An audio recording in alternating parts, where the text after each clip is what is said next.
You're watching the Action Sports Jax 24/7 network. Now it's time for the Brent and Austen Show. Happy Friday, everybody. Houston Texans, rivalry week, if you will, taking on Davis Mills, Jacoby Myers, Mr. Catch Everything. Big game this weekend. Now, do we want to dare say it's the most important game of the season like we have the past couple weeks? Mm-hmm. I'm not sure if we're to that point, Hamby, but it's still a big game nonetheless. You know, we've talked about it a little bit in terms of, you know, 2 big weeks, Texans, Chargers. Are you still putting more into the Chargers game than you are Texans game, Hamby, or how are you feeling about it? Yeah, I am still putting more into the Chargers, yes, especially with Stroud out. Yeah. Just because I cannot see the Texans really making a big playoff push. Mm-hmm. So I think the competition really is with L.A.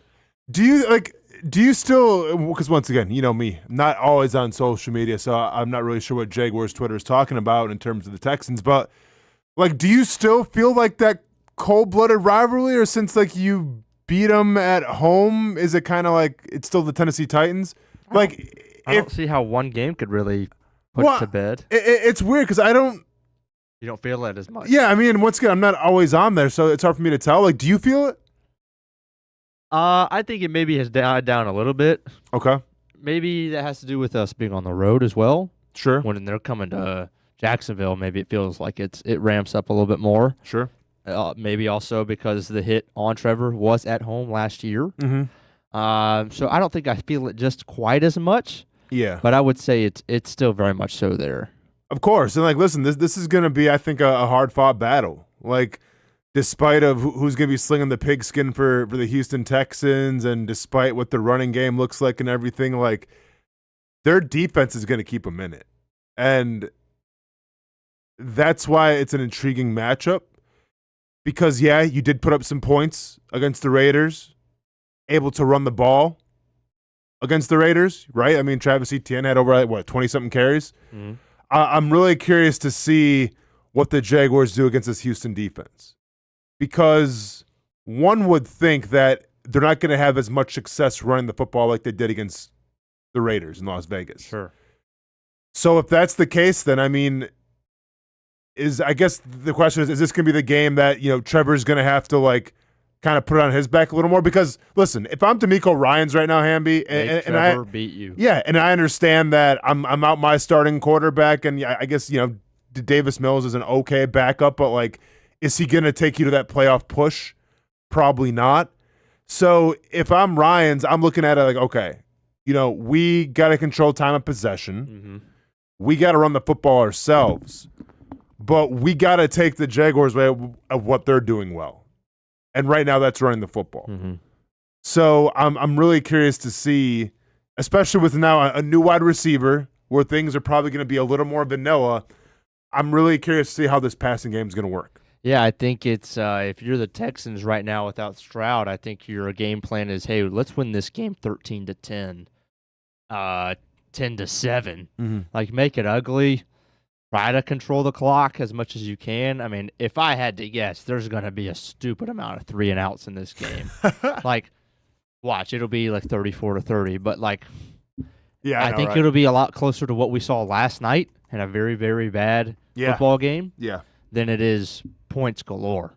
Yeah. So you want to make it ugly if you're the Texans, but also if you're the Jags, you kind of want to make it ugly too. Like, it doesn't have to be all that pretty. You want to be physical and control the clock as well. Like, both teams really want to have the time of possession. Field position's probably going to be huge. Mm-hmm. It's kind of probably going to be a field goal game. So the over-under right now, I just looked this up. Have you seen the over-under for the Jaguars Texans game? I have, because I included it in one of my wagers. I think it's at 40 or 39. Okay, so I'm on Touchdown Wire. This is the first thing that popped up. They have it at 37.5. Okay, I don't think it's quite that low. This may as well be an Iowa Hawkeyes game the way we're talking about. 37.5 in this climate, in this era, where quarterbacks reign supreme? I guess, man. I guess. I mean, like, is low. 37.5 is mighty. Like, once again, I'm not going to make any kind of bets at this Jaguars game, but, like, if I was going to do it, Hey. You take the over. I mean, come on, man. 37. Like, I want to see an entertaining game. You know what I'm saying? But Yeah, time will tell. Be. Speaking of entertaining games, one that didn't really take part last night was the Broncos and Raiders, much to my son's chagrin, who's, is kind of a diehard Broncos fan with Bo Nix and everything. Did you watch the? Yeah, there we go. Did you watch the game last night or not? No, but I was box score watching the whole time. Okay. Game casting. Does this mean that you were watching Harry Potter? Actually, no. My wife's out of town, so my brother came over and we watched 2 movies on Netflix. Okay, what'd you guys watch? House of Dynamite. That's too bad. No, he said he watched that the day before. And tell me that he didn't like it, or else we're gonna have issues. He was like, "Dude, it was pretty intense, but the ending fell The ending flat." failed. Okay, there we go. We're on the same page. Okay, so what movies did you guys watch? We watched Havoc, which is a new movie from Tom Hardy, who's one of our favorite actors. Oh yeah, Tom Hardy. I mean, I'm a big Tom Hardy guy. Don't know his work in Havoc, but okay, I'll check it out. Yeah, everybody dies, so it's kind of cool. Oh, spoilers. Got you. Yep. Maybe not everybody, but okay. And then we watched The Ruthless, which is like an Italian mafia movie. The Ruthless. Never heard of that one either. I All hadn't right. heard of it either. I'm gonna put those down, man. Maybe see what's going on this weekend. Yeah. There's a lot of sports though to watch as well. Okay, so anyways, Didn't watch this. Yeah, Raiders, Broncos.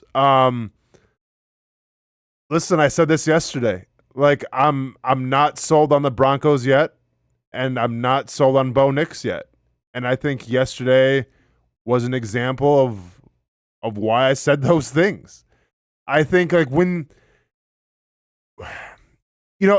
going into your second year as a quarterback, like everyone talks about the sophomore slump, right? And I don't know like what the numbers say in terms of like if a quarterback comes on fire, rookie year, going into a second year, I'm not sure what the analytics say in terms of how much they decline or how much, they actually go up. But Stroud was case in point.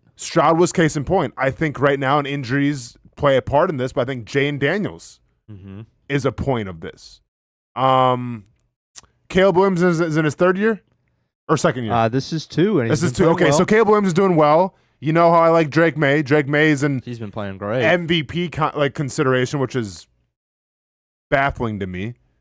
But yeah, I think you're seeing a little regression right now with Bo Nix, and he's not making every single throw, and he's making some mistakes. And I think what gets him by is the fact that he's got a defense that supports him right now. Now, like, is Bo Nix going to eventually be the franchise quarterback? Yeah, I'd probably say so. I think now Sean Payton's job is to keep getting him weapons and keep giving him confidence going forward, but it wasn't the most offensive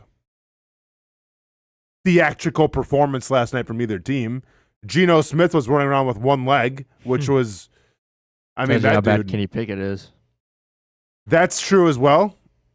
That's a damn good point. Yeah, it's baffling to me, man. Like, I don't know how when you're Geno Smith, you go from Seattle.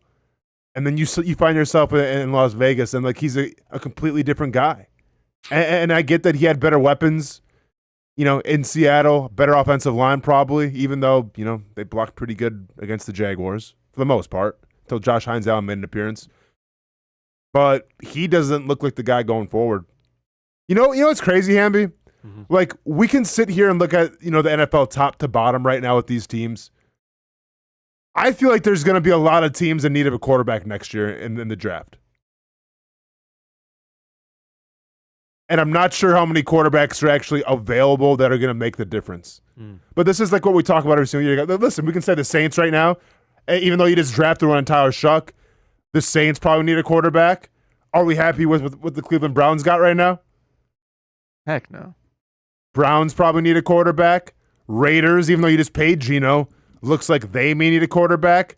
I mean, what are the Dolphins? Dolphins? Potentially? Yeah. I mean, I'm not sure if you just let Tua go, how much that's going to cost you.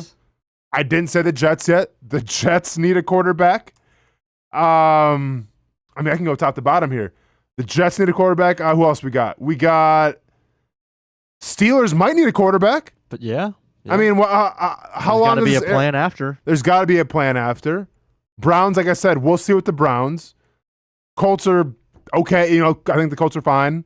Texans are fine. Jaguars are fine. Titans are fine.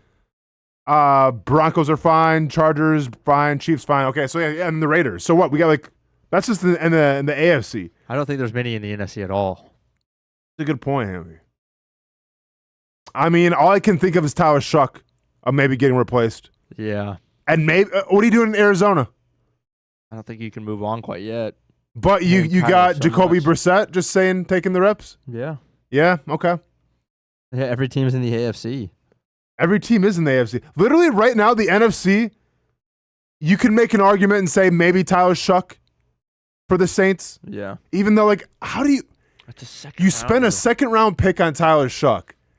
You give him, I mean, you know, the back half of the season here with really Chris Olave, Alvin Kamara, but he's not even playing that much.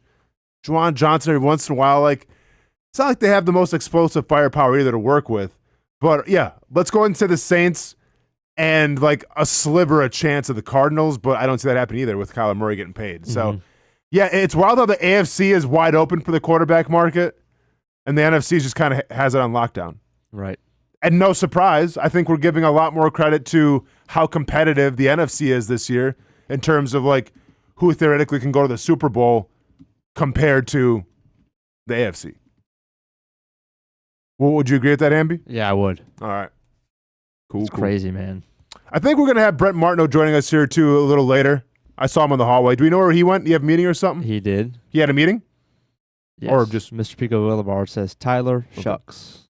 Tyler Shucks? That's an easy one. Yeah, I mean, it's...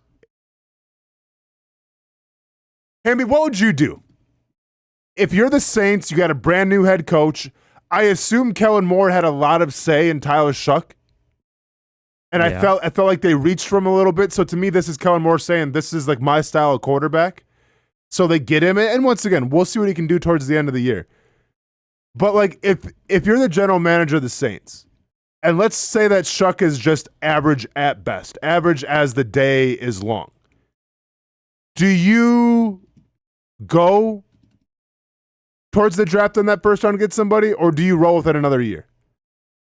If I'm the Saints? If you're the Saints, I would. If you're the GM who just drafted a quarterback in the second round, which I feel like was put in place to be the guy going forward, and he's not doing his best right now, I get it. Maybe some rookie blues.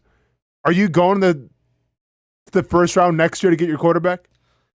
If I really think that guy is there, then I would be willing to look stupid last year to make up for it this year. If I really don't believe that guy is there, then it's not worth looking stupid. See, I would address the other positions around it, offensive line, and give Shuck another year, and then maybe quarterback the next year. I get that. I've always said this though, Hamby. I think your job as a general manager, like, yes, you're judged for a lot of things. And I think wins and losses should fit that mold as well, right? Like, I don't think, like, you know, when teams are struggling, we never really talk about, like, the general manager per se. It's more of, okay, the head coach is struggling when you know, when a team is on a losing streak and everything. Mm-hmm. But what I think you should judge by a GM more than anything is the quarterback. Sure. Right? Like when it's their turn to draft a quarterback, or if you want to address it in a trade or free agency, but your name will always be tied to the quarterback. Now, I get Chris Ballard in Indianapolis, for whatever reason, has 9 lives. Maybe he has some dirt on that whole organization, because how many swings and misses has he had, and he still has a gig. I know. Right? So there's a few anomalies that, for whatever reason, maybe they have dirt on somebody, they get the pass. But the way that I look at it is I give you one, and maybe sometime, depending on the circumstances, I give you 2 opportunities to find a franchise quarterback. And if you squander both those opportunities, if I'm the owner, then it's like, all right, we'll see you. Yeah.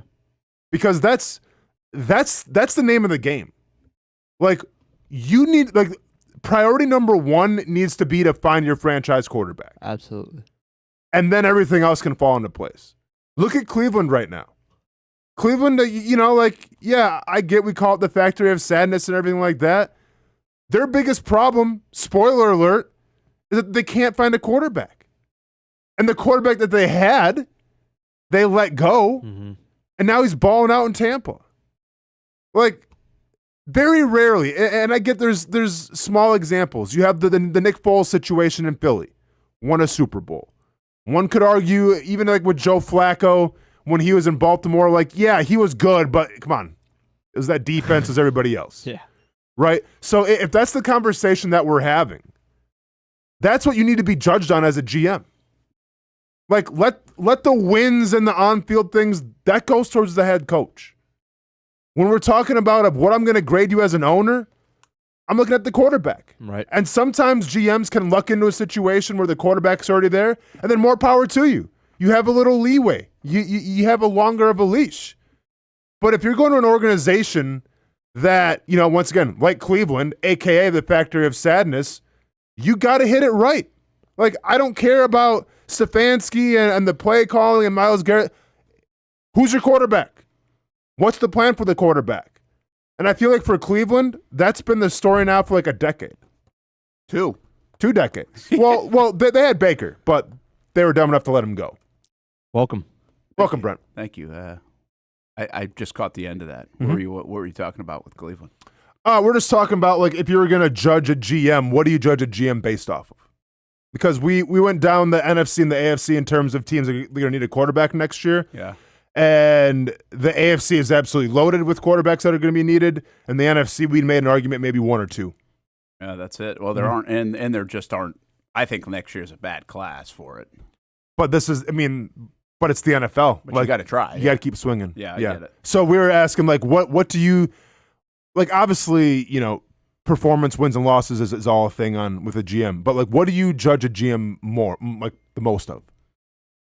Well, yeah, I think the reason why I'm so surprised Chris Ballard still has a job is because he's had 15 quarterbacks, it feels like. I know he hasn't, but that's an exaggeration, but not by much. And so I think, yeah, usually we say, obviously it wins and losses at the end of the day, but usually we say that you're tied to the quarterback. And the coaches usually don't always get tied just to the quarterback. They might go sooner than that quarterback will go. And that can change with, look at Blake Bortles, right? So like Caldwell and Gus Bradley were tied with Bortles, but Bortles stayed over with Tom Coughlin and even Marrone. So, and now look at Trevor. Trevor's now with 3 different coaches and 2 different GMs. So, yeah, I think you're tied usually to the quarterback of the football team more than anything else. And then it was just like how many, because we all agree here, like, yeah, you're tied to the quarterback. How many chances do you get then? Yeah, do you give him two swings at the quarterback? Because right now in New Orleans, everyone's saying, okay, Tyler Shuck's not the guy. Well, you took him in the 2nd round. Like, you spent draft capital on your franchise quarterback, and now you're saying after 3 or 4 games, he may not be the guy. Like, how long of a leash then do you have as a GM if you spent a 2nd round pick on someone who may be a backup? Yeah, I think it varies. They've been there. Is that still? Do you know who the GM is down there? Is it Loomis still? I'm not sure. I don't know. If he's been there for a while, so he's there through some of the good. And so you get equity, right? Ballard got some equity built up and he built some good things at the roster. Maybe that's the right move. I'm just surprised like it's happened like that. And now, look, in a weird way, you could say even in Jacksonville, and I know Trevor hasn't performed to the likes of many people that they want him to, but if you're just strictly tied to that, Bulky would still be around, and he almost was. But, they extended him. So, I guess there are other circumstances that sometimes get you out. And success certainly relates to that, too. Overpromise, underdeliver. But, yeah, I think it does vary. I don't think it's like, hey, you got the quarterback wrong, boom, you're out all the time. Sure. I don't think that's especially, and I do feel like a 2nd-round quarterback is different than a top 5 quarterback. Yeah, but I know it's investment's an investment, but, listen, the Patriots invested in a couple 2nd-round quarterbacks for years and never used the guy. Sure, but Brady, but once again, like when you have Tom Brady as your quarterback, I think that gives you a little leeway as a GM. You can kind of do whatever you want. You got a lot of leeway. Yeah, of course they might not even have had a GM at the time, right? Didn't they? Yeah, kind of had a weird structure anyway. Yeah, like and like we talked about, like to me, the name of the game is you have to find your franchise quarterback, and then after that, everything is gravy. I give you 2 chances to find it. Like, given the circumstance of the GM coming in, like, okay, maybe you have a good situation, maybe you have a bad situation. If it's a bad situation, then I give you 2 opportunities, whether it's in free agency, whether it's a trade, or whether it's in the draft to find your franchise quarterback. Because that's the name of the game. Like, if you can't find that, then, you know, the first round gems, the Myles Garretts and the Sauce Gardners and everything, like, it doesn't matter. Like, you aren't going to win with those guys. Yeah. You have to find the quarterback. Yeah. I think it's pretty simple. And they've got to do it. We'll see if they can do it. And Hamby, look ahead to 27. There's a huge class coming out in 27, right? A great class of players. Is there a great class of quarterbacks? Somebody just suggested, right? Ryan said Saints are just going to wait for Manning, which they could. And by the way, Manning looks like he's progressing. Maybe not. I mean, he wasn't good at all, but he could be progressing to the point where after next year, he becomes a guy that is the guy that you thought he was. What's any other quarterbacks like that people have their eyes on down the road, which is also dangerous? Mm-hmm. But do you think it will be? Where's Sayin in all this? What year is he? He's a freshman. Yeah, he's just started, right? Is he like a sophomore? Can he come out after next year? I think he can. Yeah, I know CJ Carr can from Notre Dame. Yeah, he's been pretty good. But that's an awesome class, 27. 26 doesn't look like a great draft class to begin with, at least at first glance. Mm-hmm. But 27 looks like a great one. You got like Jeremiah Smiths of the world and Cam others. Coleman. Yeah, you're going to have a really good class. So, I think it's all time and place. Remember, the Jags started this thing. They flipped it in 2013, and that to me, this is where you get either good luck or bad luck, and how much does that go into keeping a GM or whatever you kind of put into it. But 2013, the Jags it was a bad draft class in 2013. That was the year they stripped it all down. They couldn't get a quarterback. They couldn't get anybody. Really. They should have got Lane Johnson in hindsight, but he was about the only one in the top 10, if I remember correctly, that did anything.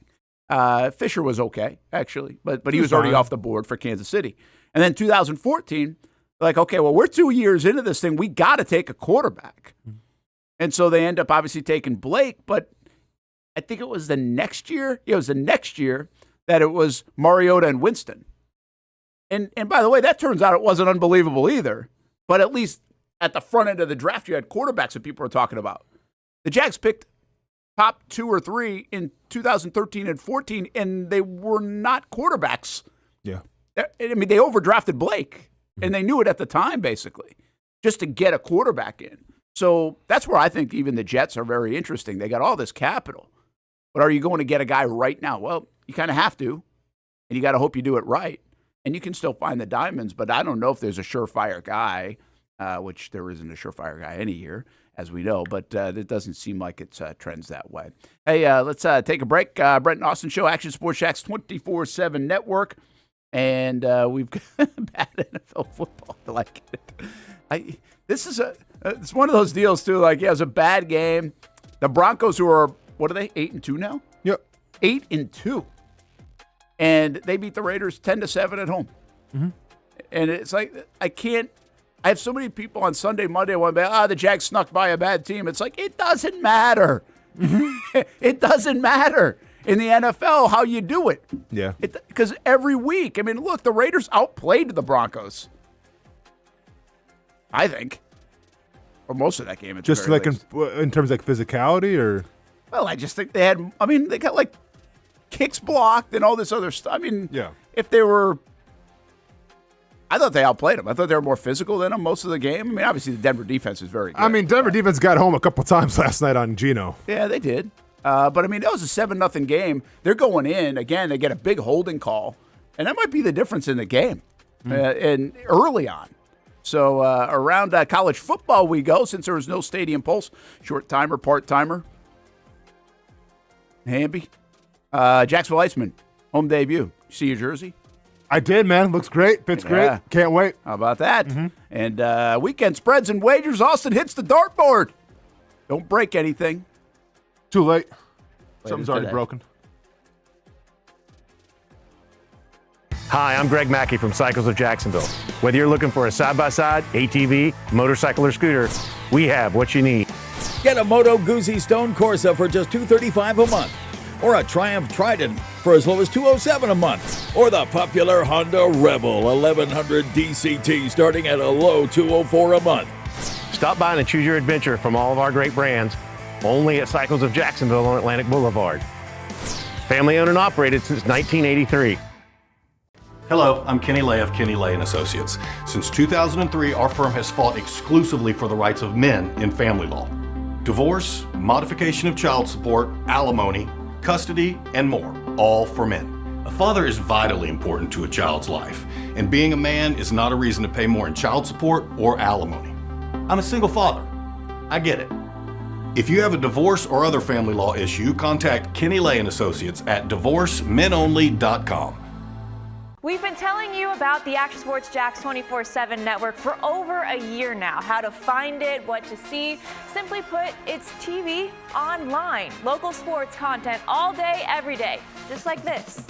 Did you always want to make history? Like, think that big, or just say, hey, I want to play in the NFL? I always say I want to play in the NFL. That's it. Back to our left side. Takes a shot. And into the back of the net. Oh, what a pass. Oh, my goodness. What a pass. And they have been. We've been talking. We've been articulating. I did have a sense that they wanted to be bold, that they wanted to make a splash.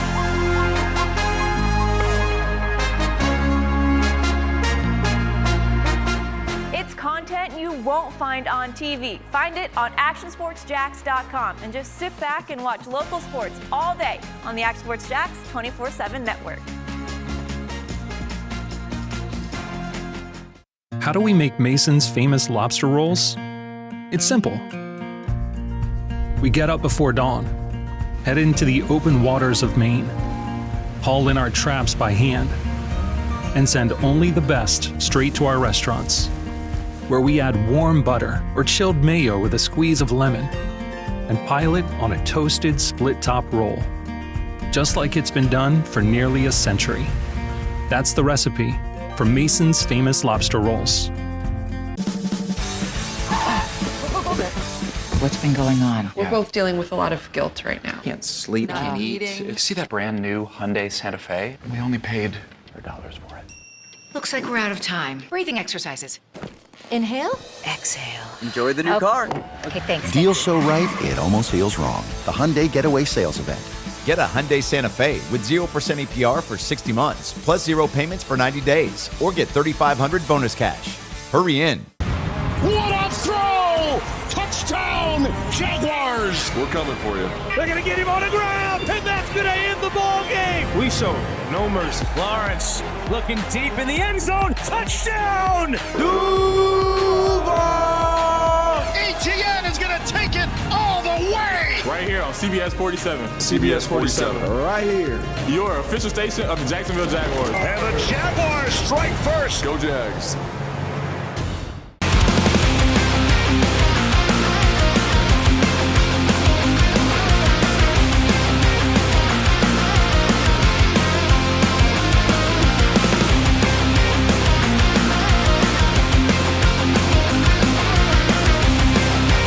You have the opportunity to explore what you might want to do with your life. There's so many opportunities here that it can spark interest that you didn't even know you had.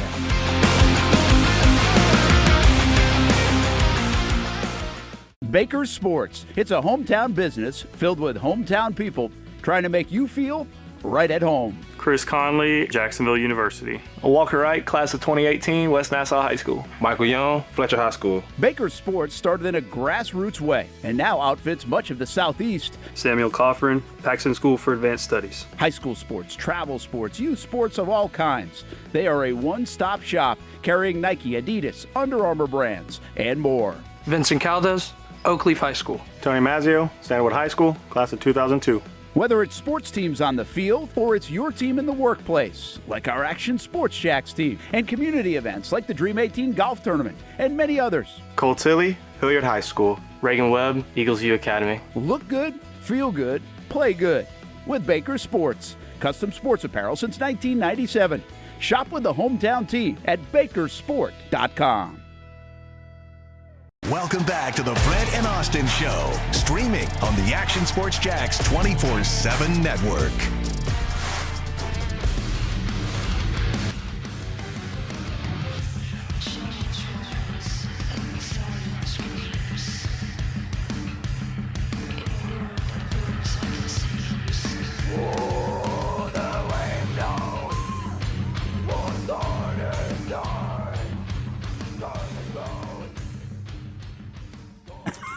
What is this? So, this is the Miss World pageant. That is. You were locked in, huh? No. It's all over Twitter, though. This is incredible. So, this was the semifinals. Supposedly, the finals are taking place this weekend. This is Miss Chile. Chile. There you go. When it came time to, present the talent, this girl is in a death metal band. Now, death metal, not necessarily my cup of tea in terms of genres. Grew up in the punk scene, not so much a death metal scene. Been to death metal concerts with my friend. Saw what death metal's all about. Almost tore a hamstring throwing kicks and almost pulled my shoulder throwing my elbows. It's a scene. But this girl, Miss Chile, is actually in a death metal band. And I've never been so invested in a Miss Universe, Miss World, whatever, in my entire life. If this girl doesn't win, what are we doing? In the worlds of, the contestants singing pop, playing the violin or the piano, I don't know what else the talents are for pageants. This is where it's at. I'm all in. How can you not? I'm gonna look up if this is a released song. I'll listen to it. No, dude, she's in a band. She's got stuff on iTunes. Trust me, I've done the deep dive. I've done the research. I'll listen to this. Can't pronounce her band's name to save my life, but yeah, she's actually in a death metal band and just happens to be, I feel like, a pretty aesthetically pleasing woman as well. So, shout out. The band is called The Jesus. There we go. There's an original song. Mm-hmm. Who do you think sounded better? Me Wednesday or her?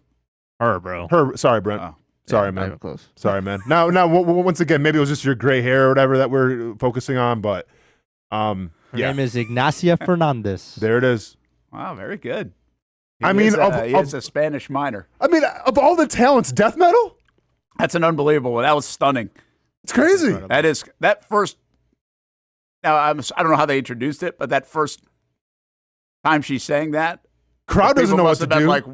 Crowd doesn't know what to do, right? Can you imagine Simon Cowell looking at that, dude? And it's like I said, I've never cared. You watch a beauty pageant or something. Okay, yeah, they're all great looking women. Cool. More power to you.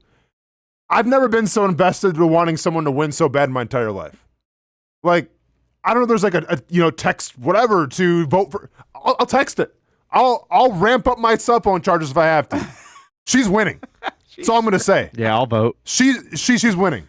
How cool is that? I think that's the coolest thing I've seen all week. I bet you her band just doubled popularity wise. Who are you telling? Wow, yeah. Absolutely. She'll be headlining Coachella in a year. She should do it. Mark it. Here's what I'm going to do. I'm going to go see if they're on Spotify. Yeah. And I'm going to take a screenshot of their monthly listens. Yep. Oh, yeah. And I'm going to come back in 6 Probably months. a week. I would come back in a week.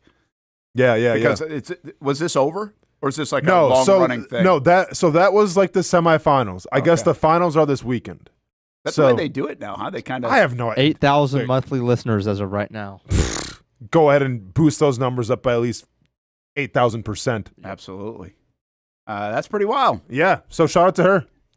That's pretty good stuff. Mm-hmm. I did not expect it. What were the other contestants doing? Who cares? Who cares? Nothing. What do you do? Juggle? Give me a break. Has Miss Universe always been? Did they do a talent portion of that? Yeah, Have they always done that? Yeah, they always do that. No, I think they always do. See, this is I don't know where Miss World even is. All I know is that this girl is all over Twitter this morning. Did Trump used to own that? Trump did some stuff with it or something. Yeah, I think that was Miss America. Oh, did he own Miss America or Miss Universe or something? I think he did Miss America. Okay. I think he was trying to keep it within the country. Okay.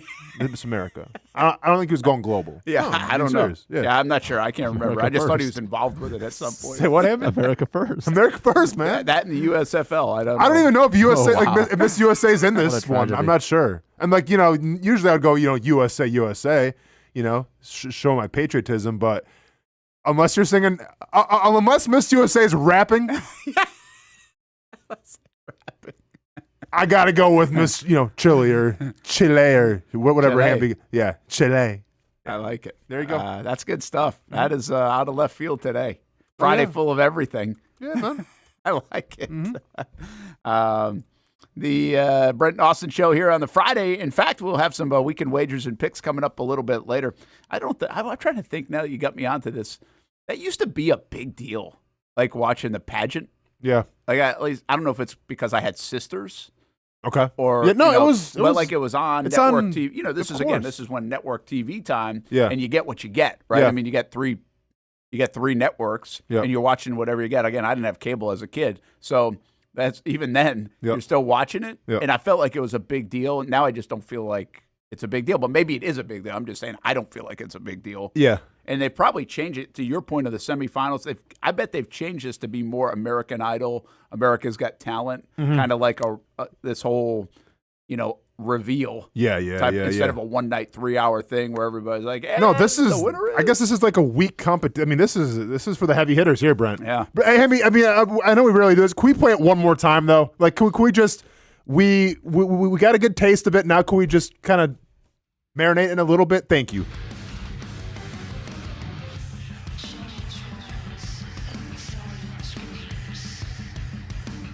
That bass hits. Yeah.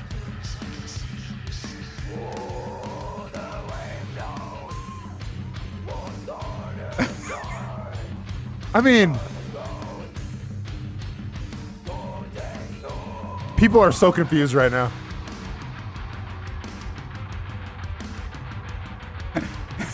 Has there ever been anyone more scary? Listen, like it's unreal.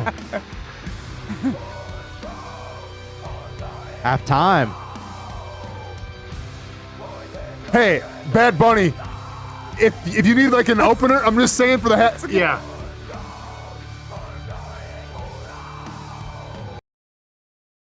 I know what I'm listening to at the gym later. I mean, man. I know. I want a 1 hour Netflix documentary right now at Netflix. Like, let's go. Who is this woman? What got her into death metal? Like, so many questions, Brent. How is that genre alive and well? Death metal? Is it? Yep. It is. Some would say bigger than ever. Yep. Really? Yeah. It got really highlighted. I mean, it's always been big, but if you watch the opening ceremonies in the Olympics, okay, that was in France. Yeah, France. Yeah, when they featured like I forgot who the Hamby, you probably know the band was with all like the severed Marie Antoinette heads in the windows, and they were playing. Yeah. I do remember that. I forgot who that was. And so that actually elevated the whole genre? that kind of like put, I feel like, it into a new echelon. But no, it's Gojira. Thank you. But no, death metal has always been big. It's just like it's kind of like hockey. It's like for a niche audience. Very niche. Like. Yeah, niche.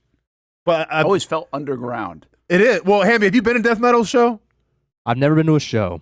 Dude, it's like I said, like, there's mosh pits. You go to Rockville and there's mosh pits. Yeah.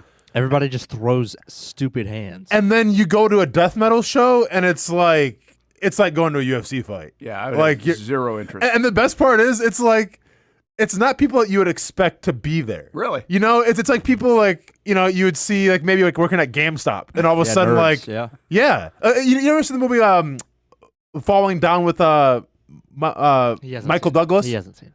You ever seen it? Ham, you seen it? No. Falling Down, Michael Douglas? Well, he kind of plays like this like tech kind of nerd guy with glasses, and he just kind of loses it one day and goes crazy. Those types of people that you see at the death metal show. That's wild. Like there's some like shows you go to with mosh pits where like there's unwritten rules, you gotta help people up and everything, and take care of each other. Death metal shows, it's more of like, hey, survive in advance. People got some stuff to get out, and if you're in the way of that, thoughts and prayers go out to you. It's crazy. That's unbelievable. Yeah. Hey, Real MBB asks on the heels of your question where I said, how many chances should a GM get with the QB? Mm-hmm. Says, does Jimmy Gladstone draft a starting quarterback during his time as Jaguars GM? Ooh. Wow. That's a multi-faceted question, right? Because could be multi-decade, potentially. Yeah. Well, yeah, it depends how you look at Gladstone, right? There's a lot of hype on Gladstone right now. They think they got their guy. He's 34 years old. Could he, if he's the guy for the next 15 years? Well, absolutely. Even in a positive outlook. But it could come as soon as 3 years down the road, 2 or 3 years down the road, 27, 28. I mean, the Jags have Trevor Lawrence for this year, next year, and 27, essentially, where they're, I don't want to say stuck with him because I don't think they're stuck with him. I'm just saying from a contractual standpoint, they're going to have him. He's going to be here. That's why some of the discourse is kind of like, well, you can pointless. hype it all you want, but he's here unless the Jets are going to trade for him or something like that if you don't want him. So, but anyway, the point is, I mean, at 2028, somewhere around there, new stadium time. And I think that's really curiosity. If things go bad in Jacksonville, you'd be like, okay, is there a new quarterback opening up the stadium in 2028? Right now, it's Trevorville. Yeah. But it feels like it's going to be that. And hopefully, I think that's my whole thing, is get him to that 6, 7, 8 year window, and you're like, now you can really go. But yeah, I would suggest yes, if I'm thinking positive, that Gladstone will at some point, but that would be because he'd be here for a very long time. Yeah, I mean, I'm holding out that I think Gladstone, obviously with his age, and it's not like you can do anything else in this business now. Like, you're a GM. Like, there's no other title that you could really try to attain. Like, yeah, maybe go to like a bigger franchise per se, but no, like, you're here in Jacksonville. They gave you opportunity. You want to see it out. So if the thought is that James Gladstone will be here for a decade plus, then yeah, I mean, I think eventually, like, I can see him drafting a quarterback. Like, do we really see Trevor Lawrence here for 10 more years? I don't think you hope. so. I mean, yeah, okay, you would hope, but Well, the interesting thing here, I could see Gladstone also making a move because of where he comes from with the Goff and Stafford type deal at age 33 or 34 of Trevor, even if it's good. Yeah. Right? Where it's like, oh, we're going to also make this move right now. Or what?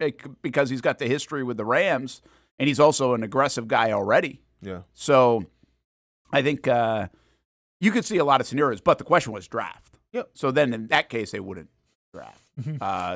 But draft Miss Chile. So, yeah, let's not think about that. But the Jaguars are a ways away from even thinking about that. Yeah. I do think this, about Trevor. I really think they're confident in Trevor. Sure. Like, I don't think this is like, hey, we have to make this work. We have to, like, you can get in that kind of corner where you're like, well, listen, I got a chance to be an NFL GM. I got a chance to be an NFL head coach. Let's take the opportunity and we'll make it work, because everybody thinks they can make a quarterback work, especially with Trevor's skill set. Easier to say this coming off a win, too, than it is 2 weeks ago when there was a lot more discourse on Trevor. But I just think these guys believe in him. There's things that obviously are flawed in Trevor. But I also think they believe, what people don't ever ask is, what does Trevor do well, right? What is he doing well? And I don't think they ask that question enough, but I do think inside the building they believe in a lot of that stuff and getting him to a place. So I don't think there's like there's not like, oh boy, Now, could there be, oh boy, you go through a stretch of 3-4 weeks in a row and there could be, oh boy, that's how fast it happens in the NFL.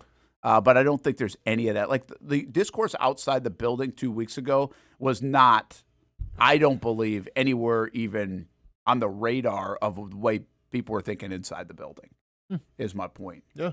On Trevor Lawrence. At that stage, it would have been after 6 games with him, or maybe, no, that would have been 7 coming off the Rams game. So we'll see. All right, it's 28-29 for Trevor's 153 on the cap with only $7 million in dead cap. So yeah, there becomes flexibility at 28 and 29. So interesting question, but hey, the Jags are 5-3. How do you feel about the Houston game? I mean, I think we were talking about it's going to be low scoring. It's 37.5 right now. Call it an Iowa game. Wow, 37.5. Well, I mean, on some websites. Yeah, I mean, I think the Chargers game is definitely more important, but you have to win your divisional games too, right? It seems like to make a playoff run. I think it's gonna be a battle. I think even though Davis Mills is the quarterback, I think Houston's game plan is going to be taking away the Jaguars' run game, and it's going to have to rely on the pass game that has a brand new wide receiver and some guys getting elevated.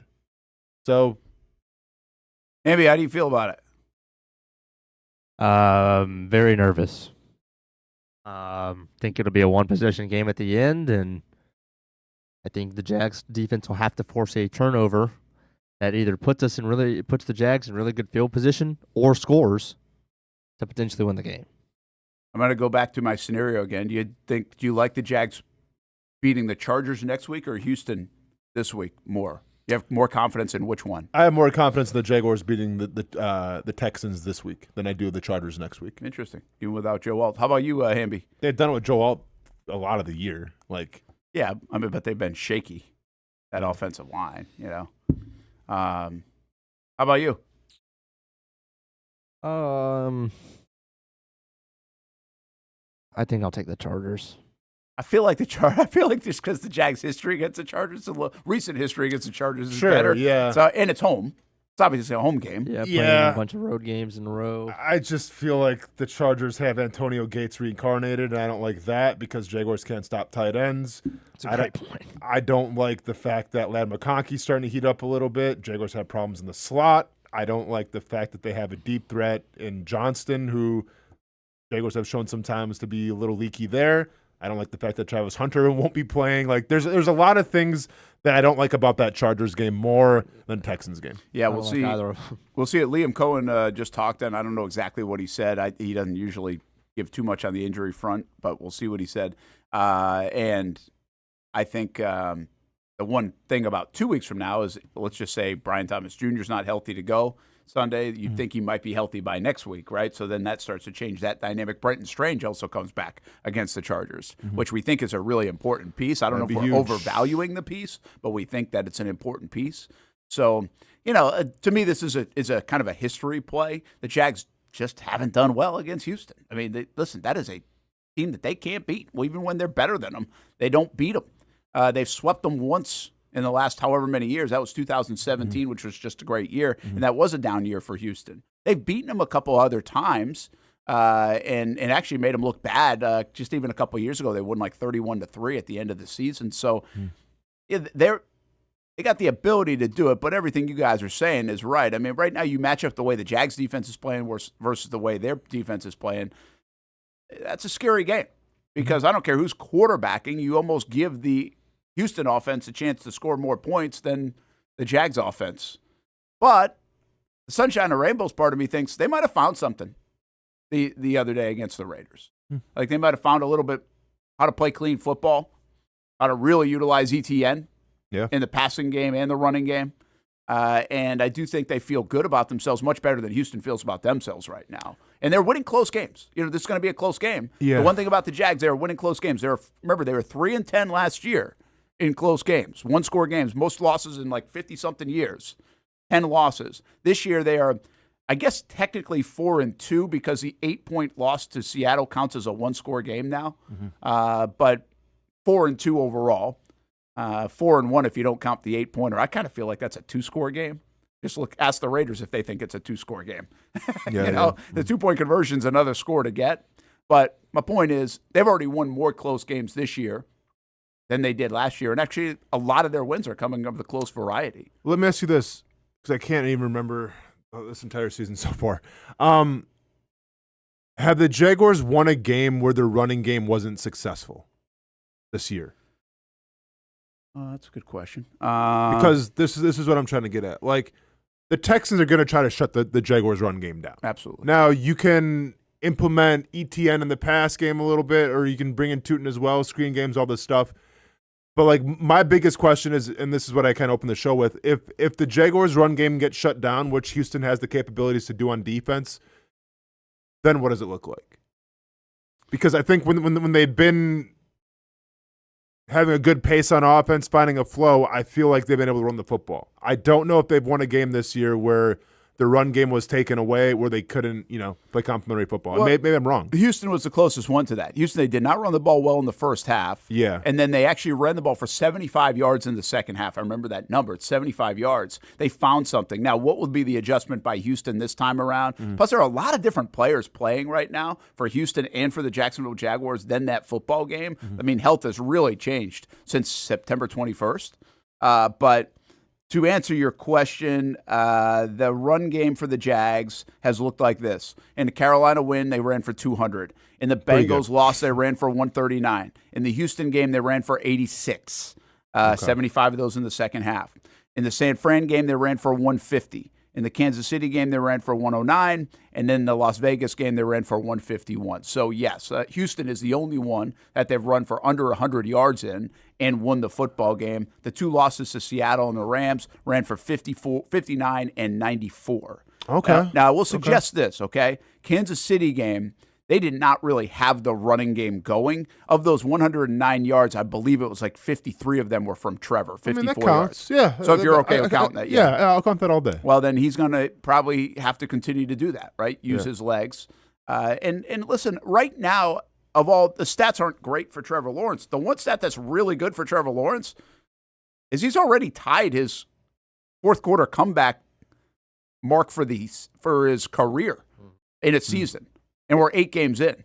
They've had to come back in regulation or overtime 3 times. Okay. And he's done it. And so a little bit, people are starting to talk here, and a little bit of a clutch gene showing up. Well, listen, we've said that when it's not working. Of course. You get the ball with 2 minutes to go, and he's had 2 really big situations. Kansas City got the ball a little bit under 2 minutes to go. Yeah. And then the Raiders the other day where they got stunned by the Bowers touchdown, and he comes back down the field, they kick the field goal, and then they take the overtime and score a touchdown. So, I don't think those are things that we can just take lightly and say, oh, yeah, no, I mean, that's listen, normal. No, that's not really normal all the time. It's not. The Kansas City, he had that throw to Brian Thomas Jr. That a lot of quarterbacks, I feel like maybe 4 or 5 quarterbacks in the NFL make that throw to Brian Thomas Jr. that Trevor had.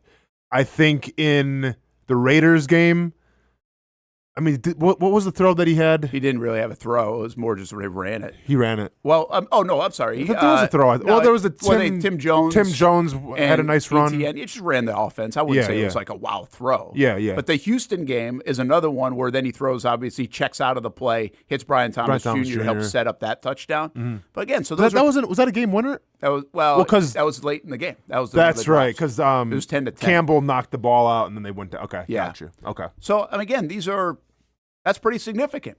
Yeah. So right now, and that's not going to happen every time, but right now, Hamby, are they 3 for 3 doing that? Because the other games, he wouldn't have a chance. Did he have a chance in the Bengals, or did they have the ball last? They had the ball last. They had the ball last. Right? And they scored right at the end. And actually, I don't know when the last time the Jags had scored before that. Maybe they could have iced the game and didn't. Oh, yeah, that was the one that Brian drops the ball at the 2-yard line. I mean, he really could have iced that game. And then the Rams and Seattle game weren't really close enough to factor in that respect. Yep. So, listen, far be it for me to be the analytical person and to rely on stats to try to formulate a game plan and everything. But if you want to take that information that we just talked about, the Jaguars got to rush for 100 yards. Yeah. To have a good shot of winning, whether that's with Trevor and read options, whether that's with Travis Etienne, they have to rush for 100 yards. Now, I think Houston's going to try to take that away. So, to me, it's got to be telling of when they take that away, what do you have then? I don't know if I'd advise Wildcat this week. Wing T, here we go. I think you'll see it more. Wildcat? Yeah. With Etienne? Yeah. Down near the goal line and stuff. I think you will. Listen, you want the option of Trevor keeping the football. I think that's more worth it than the. I mean, we'll see. I don't know what the circumstance will be, but I don't think it worked last week to show that wrinkle again when it worked. Did it? I think. Yeah, I thought it worked down near the goal line. They went from like the 4 to the 1 yard line. I think on like both occasions, didn't it? And then he handed off didn't he hand off to Diami for one? I thought it was pretty effective. Yeah, they had 2. He said they had 2 wrinkles of it. And it wasn't one a negative Etienne play. Keeps, one Etienne gives to Diami. Yeah, I'm not saying it went for like an explosive play, but I thought it was effective. I think Trevor's greatest asset that needs to be utilized more is his threat to run. Not saying he's got to run every single time, but it's almost like the Justin Herbert effect, where like Justin Herbert every single play is a threat to run for like 4 or 5 yards and he gets out of bounds. Yeah. Like if Trevor can utilize that and just get, a couple rushing yards here, a couple rushing yards there, I think that opens things up even more. Like, I get if the Wildcat's working, it's working, but the one thing the Wildcat does, especially against a great defense like Houston, it kind of gives you a tell of what it's going to be. True. I would much rather have, at least when Trevor's in there and you want to run some kind of quarterback, read option, at least there is a threat to throw still, where it'll keep defenses on their heels and not opposed to saying, okay, well, we got Travis Etienne in the backfield now. Let's, stack the box, see what happens. The two other things to just keep an eye on. The Jags' offensive line at the time against Houston was playing excellent football. They played a really good football last week. We'll see if they can do that again. Does that trend continue? And they might have to go down the depth chart, of course, with the injury to Ezra Cleveland. One other note, you asked about the offense of the Jags in the running game situation. Here's the defense of the Texans. They gave up 72 in a loss. This on the ground, rushing yards. Okay. 72 on a loss to the Rams. Gave up 169 to the Bucks and lost. 86 to the Jags and lost. 82 to the Titans. 44 to the Ravens. Those were actually wins. 118 yards to the Seahawks and lost. 48 to the Niners, which is pretty good against Christian McCaffrey. And 100 yards to the Broncos. So they are a stingy defense all the way around, right? The most passing yards this year against them actually came against the Jags, 291. Trevor's thrown more yards against Houston than any other quarterback. And they played Matthew Stafford. Oh, no, apologies. Baker Mayfield threw for 360. 360. But that Tampa offense? I'm not. Scratch that whole conversation. Okay. I was looking at the total yards. So here we go. Stafford threw for 224. Mayfield threw for 191. Trevor threw for 205. That's the second. They've only given up more than 200 yards passing twice to the Jags and to the Rams. That's incredible. Yeah. I mean, that is incredible. This is like a 2017 pass defense, the way for the Jags. Jacksonville, obviously, but some of those like quarterback rating points against Boye and Ramsey were ridiculous, remember? Yeah. And it's hard to be that stingy against the pass. And, man, they've got it covered. They are really good. So, you're right. I think you got to get to 100 yards, and I think you got to probably get to right about 200 yards and kind of play it safe in the passing game, especially with the receivers you've got, and maybe a little banged up on the offensive line too. ETN, got to come up big. Got to come up huge. Got to be the best player out there for the Jags, in my opinion. Trevor Lawrence and ETN. We'll see if it goes that way. Hey, we're going to catch up with the Jacksonville Icemen in a little bit. They're coming off the ice in their morning skate, and they play tonight, home opener. So we'll talk a little bit about what they have going on this weekend and a lot more football. Want to go around college football a bit? What's happening on Saturday? Feels like college football has been a little quiet. We got some good ones coming up Saturday or what? We got good storylines. What's the deal? College football playoff is out. How much will shake up this Saturday? We'll talk about it on the Brent and Austen Show. Hi, I'm Greg Mackey from Cycles of Jacksonville. Whether you're looking for a side-by-side, ATV, motorcycle, or scooter, we have what you need. Get a Moto Guzzi Stone Corsa for just $235 a month, or a Triumph Trident for as low as $207 a month, or the popular Honda Rebel 1100 DCT starting at a low $204 a month. Stop by and choose your adventure from all of our great brands, only at Cycles of Jacksonville on Atlantic Boulevard. Family owned and operated since 1983. Hello, I'm Kenny Lay of Kenny Lay & Associates. Since 2003, our firm has fought exclusively for the rights of men in family law. Divorce, modification of child support, alimony, custody, and more, all for men. A father is vitally important to a child's life, and being a man is not a reason to pay more in child support or alimony. I'm a single father. I get it. If you have a divorce or other family law issue, contact Kenny Lay & Associates at divorcemenonly.com. We've been telling you about the Action Sports Jax 24/7 network for over a year now. How to find it, what to see. Simply put, it's TV online. Local sports content all day, every day. Just like this. Did you always want to make history? Like, think that big, or just say, hey, I want to play in the NFL? I always say I want to play in the NFL. That's it. Back to her left side, takes a shot, and into the back of the net. Oh, what a pass. Oh, my goodness. What a pass. And they have been. We've been talking. We've been articulating. I did have a sense that they wanted to be bold, that they wanted to make a splash.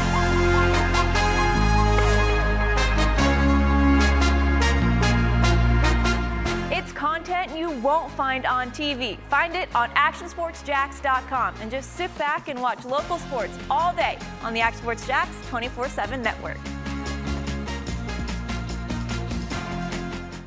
How do we make Mason's famous lobster rolls? It's simple.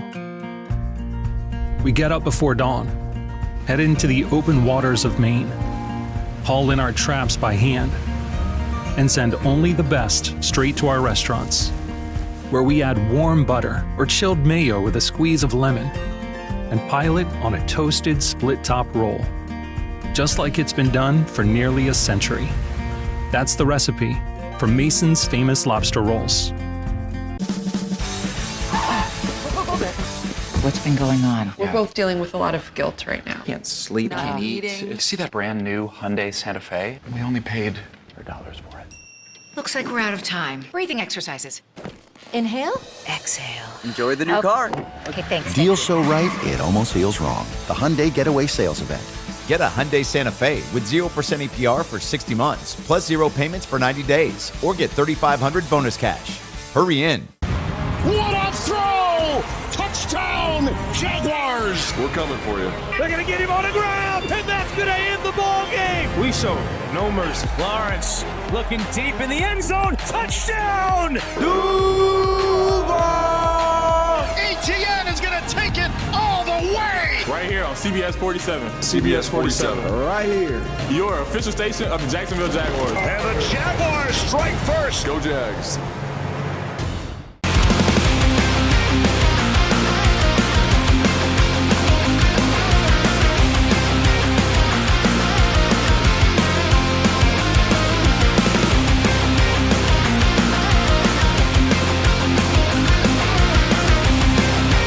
You have the opportunity to explore what you might want to do with your life. There's so many opportunities here that it can spark interest that you didn't even know you had.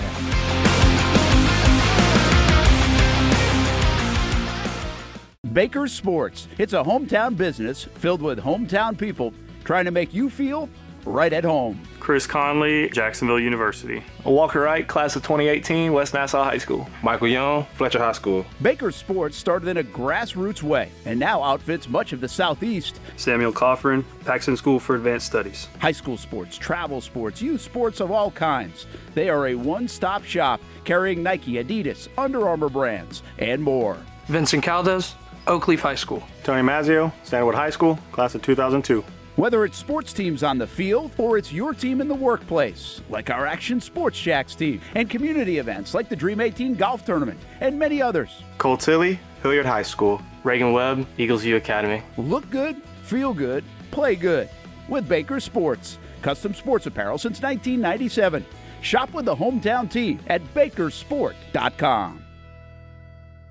Welcome back to the Brent and Austen Show, streaming on the Action Sports Jacks 24/7 network. Out of practice right Hamby, now. I'm just telling you right now. I'm not sure who's in charge, who won the week of bets. Casey, okay. Well, Casey's not listening right now. But Casey should listen. Where if I don't get a bullseye the first time, you may not want to re-up for the second time. All right? I'm batting around 400 right now. On the bullseye front? That's all I'm saying. You've been warned. What do you got on your hair? What? What's That's different. Yeah, what's different on the hair? Oh, I've had this for like a week, man. Have you? Yeah. Yeah, he has. Yeah. I noticed it yesterday during the Just- show when I wasn't here. Just I was blonde hair. more in tune with my hair on Wednesday. Yeah, for sure, you're focused. Yeah. I didn't know. Just, dyeing the tips That's a little bit. different. You haven't have you done that in the past? Not probably on the shows, no. That actually gives me a decent idea. Oh, I got to dye it pink or something?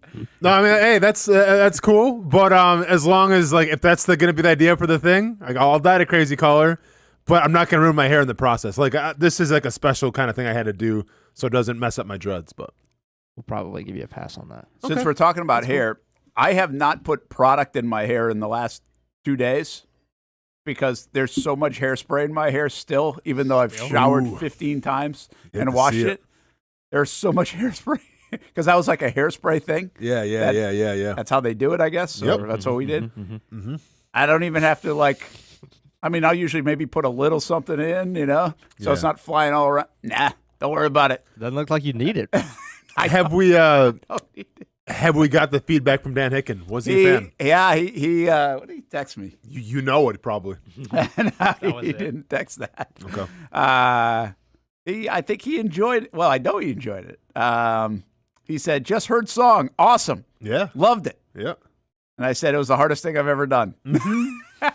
So then I talked to him. He did say he'd give me a neck hug if I was in person right now. What I don't know. That's kind of like a one choke? of those. Oh, look around. Okay, gotcha. Okay, gotcha. Like There you go.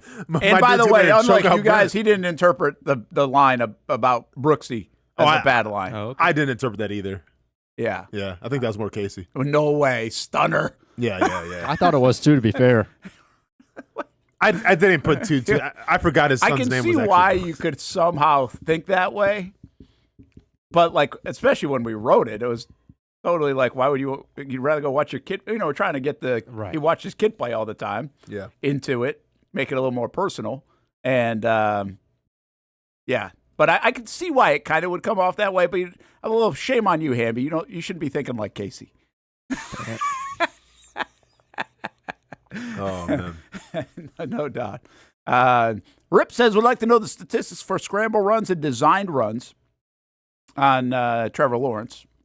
And, well, I don't know. Griffiths, yeah. Did they do or those? Daniel Griffiths. Dan Griffiths, sorry. I don't know if they do that. Hey, there's news out from Mike Bianchi in Orlando that he's actually putting it out there about the Jags going to Orlando in 27. Color me shocked. Unbelievable breaking news, yeah. And, of course, thanks, Bianchi. Now I got everybody in the newsroom asking the same. Here's the deal. Like, he even says it in his article, like, the Jags are not going to, like, they're not going to confirm it. And in part because the NFL stuff hasn't happened, right? Like, you can't, you got to let the procedures take care of the procedures. Yeah. But if you go back to our conversation with Mark Lamping in London, he actually says in our interview there, he says, I think we all know where this is heading. Mm-hmm. You know, says something to that degree. And I think we all know where this was heading and is heading. And I just think until it gets to the finish line, nobody wants to say it. And if they're not confirming and the league's not confirming, he's basically writing an article as a column to say he got something from Florida, where Florida says there's a source at Florida that was like, they're not playing in Gainesville. They're going to Orlando. And again, the tea leaves are all added up here. Right. Are they still waiting on just like the vote from the NFL? Well, they see the thing about it. There's two things. There's one. These things have to go to committees first at these owners' meetings, or lead up to owners' meetings, and then it will get presented. And I think the big thing here is, for whatever reason, and it's not just I know people interpret this like, oh, it's the Jags, so they're not paying attention. Well, it's 2027. That's probably why they don't have it at the top of their agenda list to do. And there are other things, and I have no idea what's on that list, but it might be from tush push to other things that are more, pressing right in the immediate. Jersey combinations. I get it. You never know. I don't know. Halftime show. But the bottom line is, I don't even think the Jags were frustrated by it. The Jags just thought the process would be sooner, would happen a little quicker. I think they've had it done on their end for a bit, or at least close to done. But the NFL is going to listen when the NFL says we're going to listen. Yeah. And so that's really the hang up here. And that's really what Mark Lamping has told us too in my interview in London and a couple weeks ago. So again, nothing here is surprising. And I don't think we're that surprised this is really just Mike Bianchi just put it out there first, But I think everybody knows where it was going. Gainesville just announced right before we went to London, they announced renovation in the swamp during that year. Right. Yeah. Like, that's so that even if you weren't convinced before. But, at the end of the day, I think we've been talking about this enough. To me, this is just kind of like, I think people like to know and like to hear it, and it'll be a little bit of a wave today. But I think we've been doing this for so long, we knew this made the most sense anyway. I do wonder I wonder how the fans are going to feel about it, because I know they don't like Orlando necessarily. There's a little Orlando-Jacksonville thing. Okay. But from an NFL standpoint, it just makes so much sense because you can get people into Orlando flying. Well, maybe not right now with the shutdown, but you in 27, you can get in there and out of there quicker. It's way easier than Gainesville. Gainesville is a bit shorter by distance, but not that much shorter. So Orlando makes a ton of sense. And it did all along. Let's see, like this to me, like you may not like Orlando, but what was the other option? You know, like Yeah, we're doing Bulls. Yeah, we're doing Bulls. Yeah, like it's got to be Orlando. Like it makes the most sense. So yeah, I mean it is what it is. I think it's just is it ideal? Probably not, but it's the best of it not being ideal. Yeah, guys, what this is so far down the road, but these are the things that the next shoe to fall here is going to be the London stuff. So in London, the Jags can play 5 games over the next 2 years, home games. So they could play, in theory, 2 next year and 3 the next year, based on the current deal with the city. And then after that, it will turn into 1 year. And that's it for a home game. Now, I'm not sure they're going to utilize all 5. It doesn't sound like they are, actually, from a logistical standpoint. So, but that year in 2027, let's just say they play 2 games at home in London, which they've been accustomed to doing a little bit. And then they're going to play the remaining games, which I would think that wave would be 7 in London. I'm sorry, in Orlando. The Jags are on the road every week. They're on the road every week.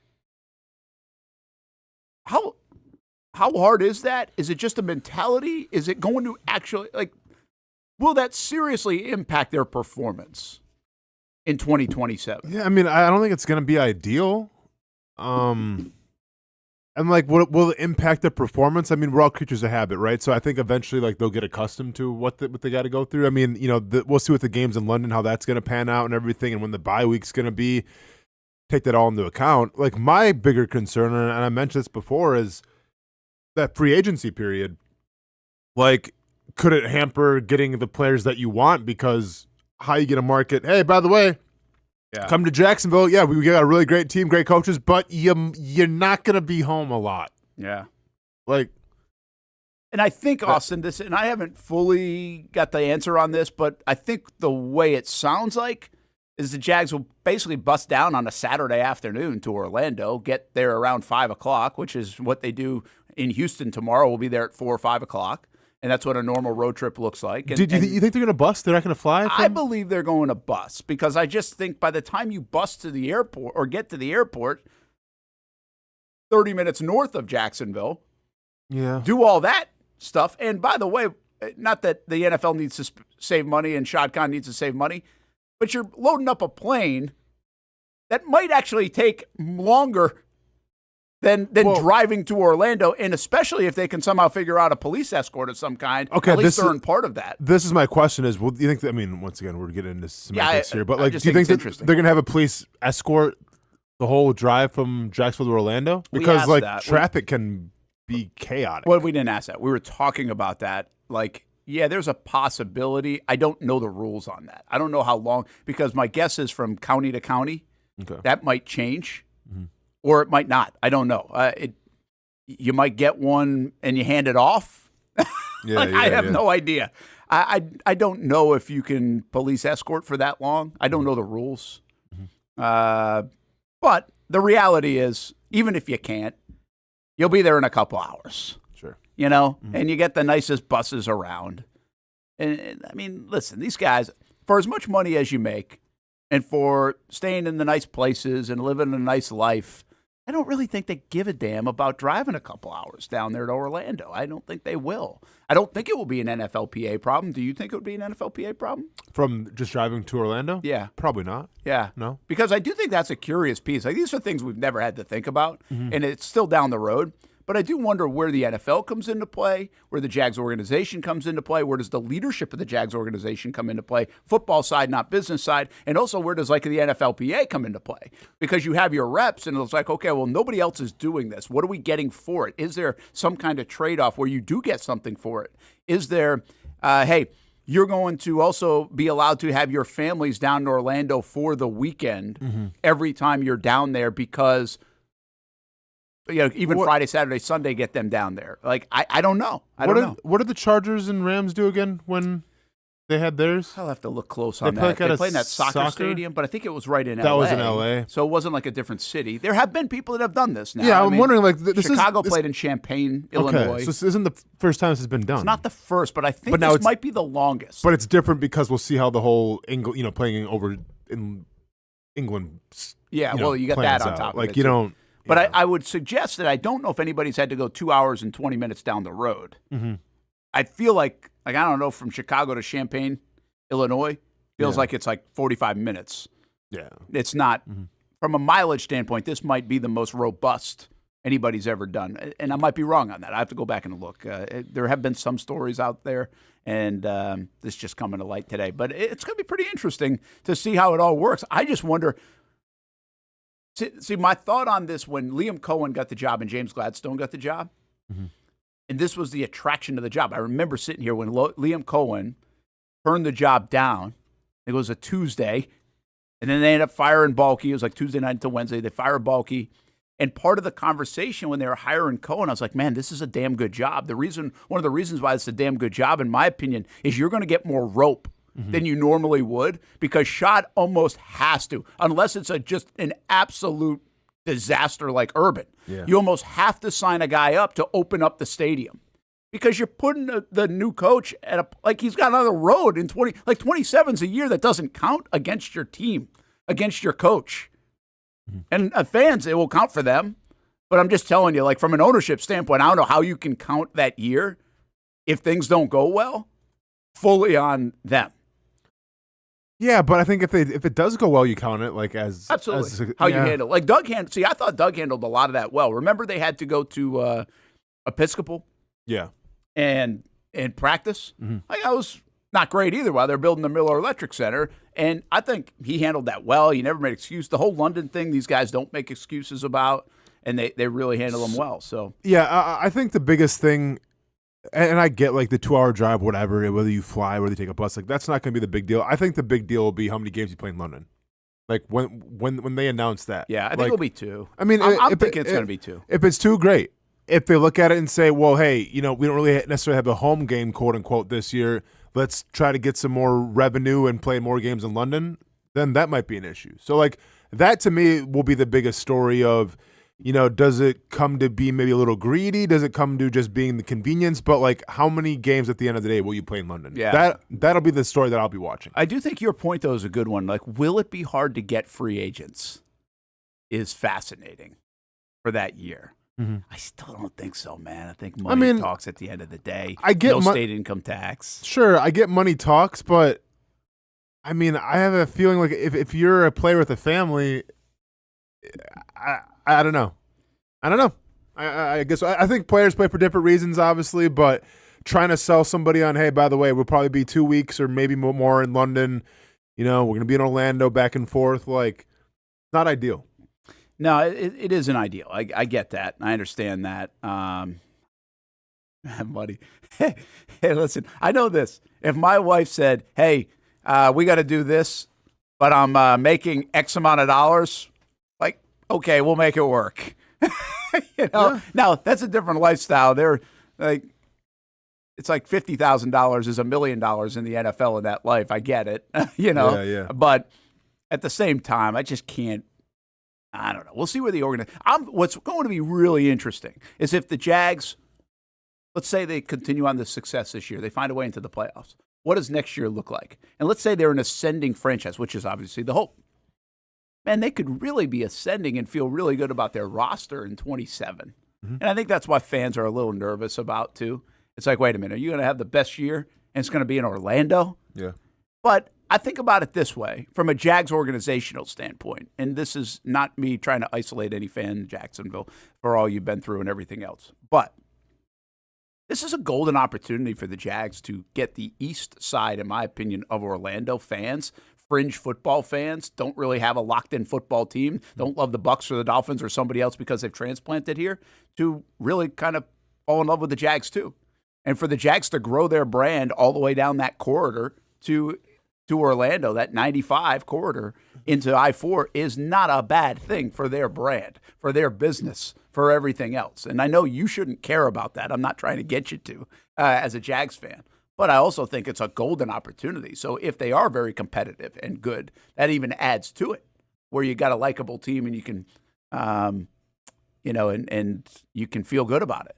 And by the way, success going into the 2028 season when they do open the stadium isn't a bad thing either. Yeah. Better than coming off a 4-13 type of year. for that new stadium. So a lot of fascinating deals going on with it. And I guess Bianchi said what we all know today out of Orlando is that the Jags are heading to Orlando. I don't think you're going to see any confirmation from the Jaguars, by the way, on that until it's a done deal right now. Brent Martineau, Austen Lane, Brent and Austin Show, Action Sports Jax 24/7 Network. Let's talk a little hockey. Should we put on our Icemen jersey for this? Might have to, man. Might have to. Well, you would look better in it. Right now, we've got Cameron Saprika on the show, and I think they just got off the skates just a short time ago as a home opener, finally. Cameron, thanks for joining us here, man, and must be nice to be playing at home tonight. Yeah, thanks for having me, guys. I think it was our first 7 or 8 games there on the road, so it's we're itching to be at home right now. It feels really good, definitely leaving the Vive Star and the sun's out, and feels good to have the home opener tonight. I heard, we're supposed to get a good amount of fans too, so should be a good game. We're excited. Yeah, you should be excited. Favorite stop? You guys went to Utah. You were in Savannah as well. I mean, on this road trip, just finished it up on Wednesday. So you kind of been all over. Did you have a favorite moment of the road trip? Favorite place you ate? I mean, anything going? It was cool to start off in Greensboro. Greensboro was their first, it was their inaugural season. So that was cool to kind of play in that first game there. And then I think it's always good. Honestly, like we all talked about, we're on the road to start the season, but I think it's good. I mean, we have a lot of new guys on the team, so it's good to kind of go out for dinner with guys and get to know them more on a personal level. I honestly don't think it's the worst thing. But I would probably say Utah. Utah was good. We were there for about 5 or 6 days, so it was nice to get up to Park City and hang out with the guys and kind of, get to go out for dinners like you guys said and get used to, your new teammates and, spend more time with them instead of time at home. So it's been really good, actually. I'm pretty excited for, the home opener tonight, and hopefully we come out with 2 wins this weekend. Cameron, you said, when it comes to like the team camaraderie, those road trips, they can pay dividends. Yeah. But on the other side of it, when you talk about the physicality of the sport of hockey and everything and being on the road and traveling, like how much of a toll does that take on your body? And what are some of the things that you've done to try to prevent some of the soreness and things like that? Yeah, it's definitely a lot. Like I think we played in, I'm not sure where we were. I want to say we were in Greensboro or somewhere, and then we got to Savannah at like 2 or 3 in the morning, and then we had a game the next day. I mean, I know you guys know how that is. It's definitely tough. I mean, you're not in your own bed. You're all over the place. I mean, you're trying to kind of stick to your routine, and it's hard to stick to that routine when like you're always changing. But our staff does a really good job. I mean, we're pretty spoiled here. I mean, we have a hyperbaric chamber at our practice rink, so it's nice to get in there. We have lots of recovery equipment and stuff, and our staff makes it easy with our strength coach and athletic trainers and stuff. So we're pretty spoiled, but I mean, it's definitely tough, when you're like not in your routine all the time and you're kind of always consistently changing. But I think over time you kind of realize like, oh, I can't be as superstitious now and stick to those, superstitions. Just, you know what I mean? Like, it's just like you're always in a new environment and stuff. So I think even mentally that's been good for us too, just to know like, hey, we're always changing. It kind of makes us, get better for when it comes playoff time, because you're playing when you're sore regardless, right? So we play 3-3s all the time. So you're playing 3 straight games back to back. So it's definitely harder on the body, but I mean, I love it. And I think, doing it with a good group of guys, it's even better, right? Cameron, you mentioned the superstition. So I played hockey up until high school. I know about the superstitions in that locker room, but before a game, what's the craziest superstition right now that you've seen on this team so far? Oh, on our team, I try not to focus like too much about it, but you definitely like notice things. Like, like I always notice like how our captain, Chris Brown, he's always the last guy to skate on the ice. So like he's always kind of like hanging around waiting to give everyone knuckles. So like you kind of notice little small stuff like that. Yeah. But there was a guy I actually played with who's not on our team, but he plays for the Toronto Maple Leafs now. His name's Nick Robertson. And I remember in junior hockey, he drank this like electrolyte drink before the game. And I'd start to notice like at the 25-minute mark on the clock, he's taking a sip of his electrolyte drink at the 23-minute. And it's like you kind of get so crazy with that stuff over time. Like I'm at the point now where I've just like tried to get rid of all superstitions and just do stuff like based on how I feel. Nice. Even some guys with like morning skate, like some guys have to morning skate. So even if we play a 3-and-3, you have guys who are trying to skate every single morning, where it's like, I used to be like that, and now I'm just trying to listen to my body and try to go from there, you know? Will you eat a lot today on a game day or later tonight when you're done? I try to. I try to just stick to like, three meals. Some guys will eat their pregame meal before their nap at like 1 o'clock and then don't eat again until, 10 or 11 o'clock at night.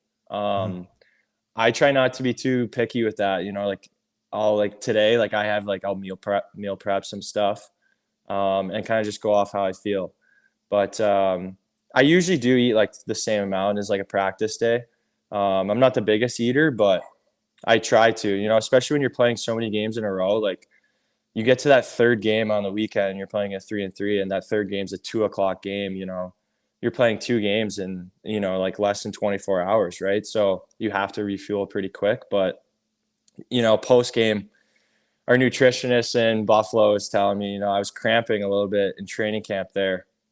And, they're like, you got to start eating dirtier food. You got to start eating like some dirtier food. You're eating too clean. Like you need to mix in crumble cookie once in a while. So like after games, a couple of us will sometimes get a little treat, but other than that, it's not too much. It's mainly the calories and stuff over the season, like a lot of guys typically lose weight over the season. And then you get to playoffs and you're like, okay, well, like this is the time I need to perform. So just trying to kind of manage that and make sure that my weight's up and all that stuff. And other than that, I'm usually pretty good with it. But Austen played in the NFL and is a current UFC fighter. I've never asked you this question. Do you eat before a fight? Oh, a yeah. lot? Like yeah. normal? No, I mean, not normal. It's more carbs, more just clean than as opposed to protein and everything, just because on fight day, it's more about the energy than it is about like, maintaining your muscle and everything. Exactly. So yeah, just carbs, man. Just carbs. Hey, Cameron, do you think, because I'm a little nervous for Austen trying relax, this, man. but he says he knows how to skate. Like he can skate. He's actually skated with the Icemen at a practice a couple years ago, and he can fight, right? Because he's a fight. He used to get in fights all the time in the NFL with Jags practice, and now he's a fighter. But I have some nervousness for him that he can fight on skates. I think it's harder than he thinks it's going to be. Do you think it's hard? Do you think it would be hard for him to fight somebody on skates? He can be your goon for a night. Yeah, we could use him right now, honestly, if you want to strap him on. But let's go. You would know. It's definitely harder. Like when you're fighting and you're off balance and like you fall one way and you're off balance and then you catch one. It's definitely not fun. But I've had a few fights in my career, but there's been a couple times, like where you kind of get jabbed around and you're like off balance and you're kind of like, oh crap, like here we go, and it's a little different too, right? Like with your grip, like you're just trying to hold on to your grip of your jersey, But maybe you should get into that. Have you seen the bare knuckle boxing? I was telling guys on skates or something. I was telling Brent about this. So actually, there's a coach that I've trained with before in Orlando. They had an event in Orlando, and he used to be a hockey player, like a minor league guy. Now he's an MMA coach, and some of his fighters actually did that. Like, listen, like Brent doesn't think like I'm aware the balance is different, and especially if people are grabbing on your jersey and everything. Like I understand that the fighting is going to be different. But I'm still confident with I got some clinch work and everything, some Muay Thai. I think I'll be all right, Brent. I think I'll be fine. Right. I mean, I can't skate or fight, so that's probably why I'm a little bit nervous about it. For sure. Hey, you play golf too, right? And you're I think I was told your girlfriend's a former D1 golfer. She beat you. Are you okay with that? Yeah. Put him on the spot. The guys give it to me all the time. She works for the LPGA now, actually, so she's still in the golf industry. But even for Halloween this year, I went as her caddy. So the guys kind of got some laughs about that because I've only beat her once, and I shot an 80, and she just had a rough day. So, but it's nice. I enjoy it because it's nice to get on the golf course, and if your girlfriend's like, "Oh, you're going golfing again," it's nice she can kind of come with you, right? You're winning, man. You're winning. Yeah. So this summer I said to her, I was like, you got to start giving me some strokes or something. Like we're playing from the same tees.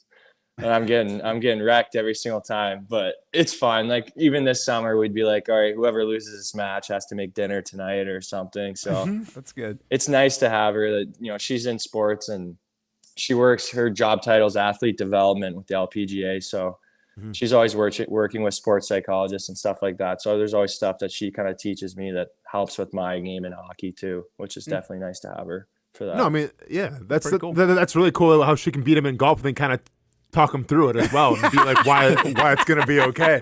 You know, Cameron, you know, Right? yeah, for sure. I want to ask you this, Cameron, because you know you're a defenseman, and when you watch hockey, like obviously you can watch a winger or a center and be like, okay, this is why they're good, right? They have great puck handling, they have a great shot, they're fast. When you're building the top tier defenseman, like what are some of the attributes that coaches want to look for in terms of what makes you a great defenseman?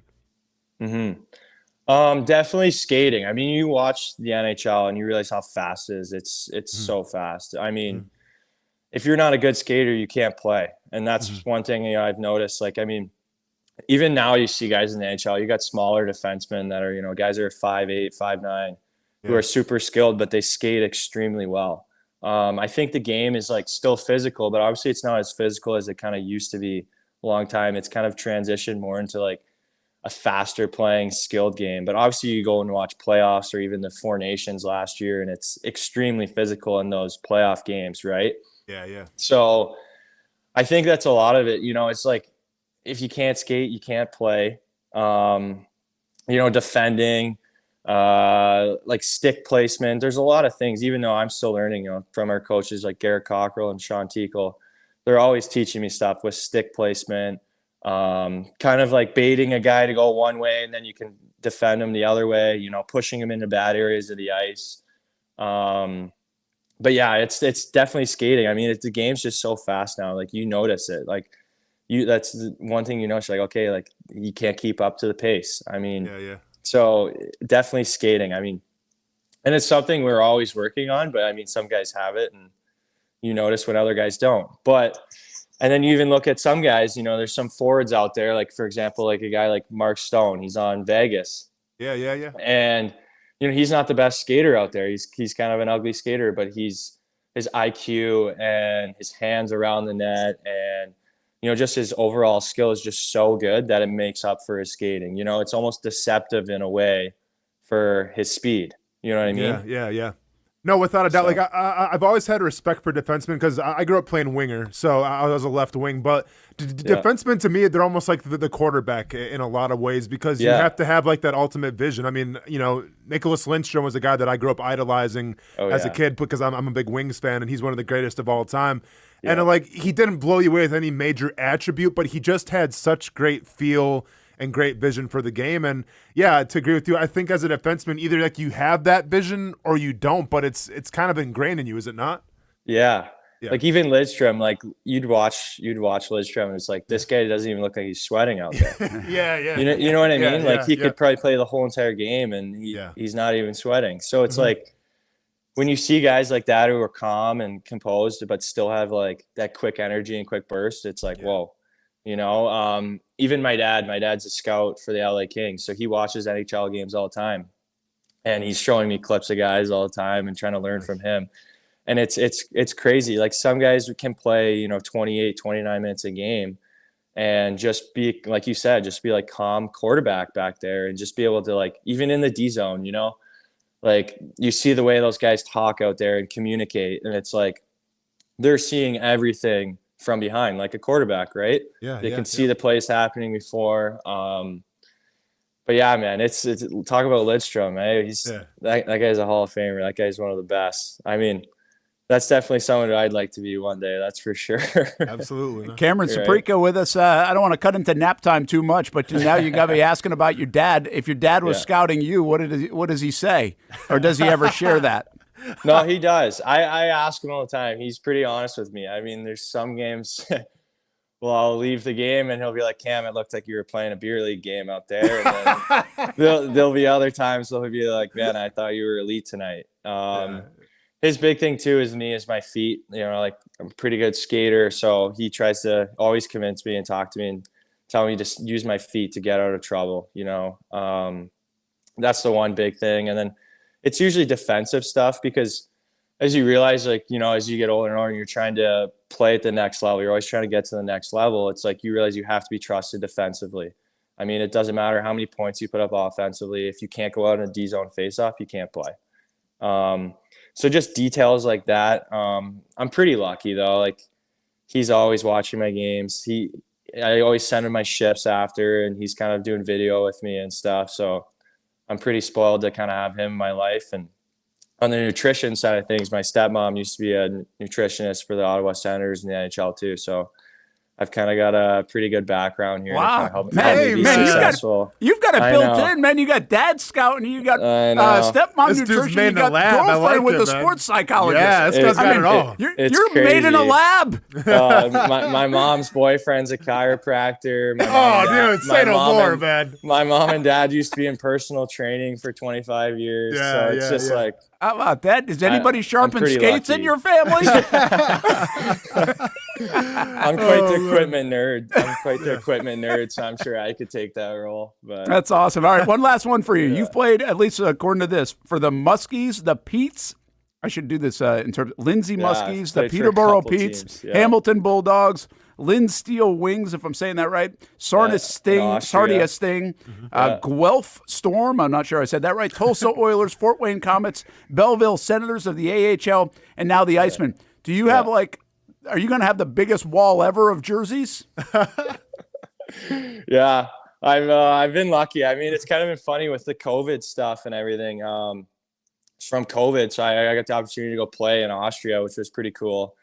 Because I was playing in Ontario and we were all shut down with COVID. So I've been lucky to kind of been around a few places. Yeah, some guys sometimes kind of make fun of me for it, but it's I've been lucky. I mean, it's awesome, all the friends you make along the way and all that. But yeah, I've kind of been a nerd like that. I've kept everything, honestly, like all the way back to, you know, I've been like 8 years old. I've kept every name bar, every booklet, every jersey. So I'm going to have quite the man cave one day. That's for sure. Good for you, man. Just turned 24 last week. So belated happy birthday to you.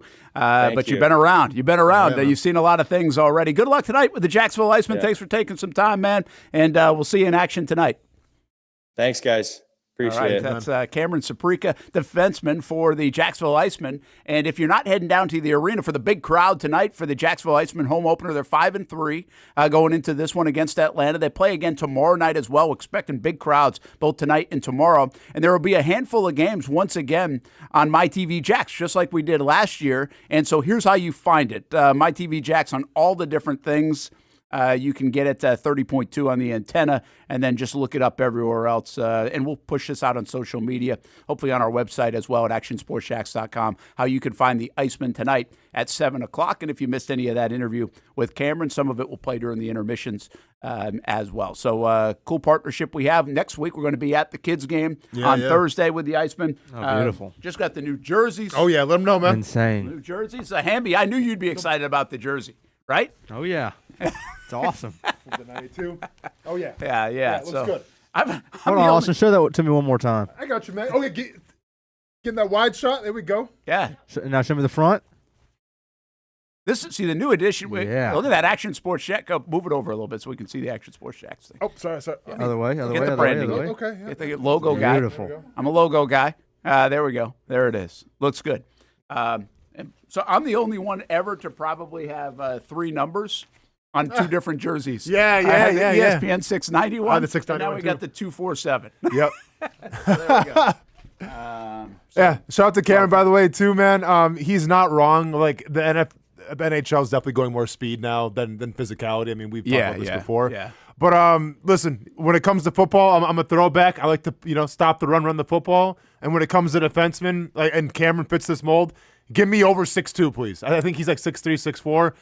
Give me tall, big defensemen. Yeah, like that's how it should be. That's how it should be. You know what I'm saying? We don't need these little guys skating around circles. Like, no, you're little guys. You're defensemen. You got certain pains in the ass. They are, man. They're we don't need those try hard guys. Give me the 6'3", giant, big timbers of redwoods, and let's go. How big is McDavid?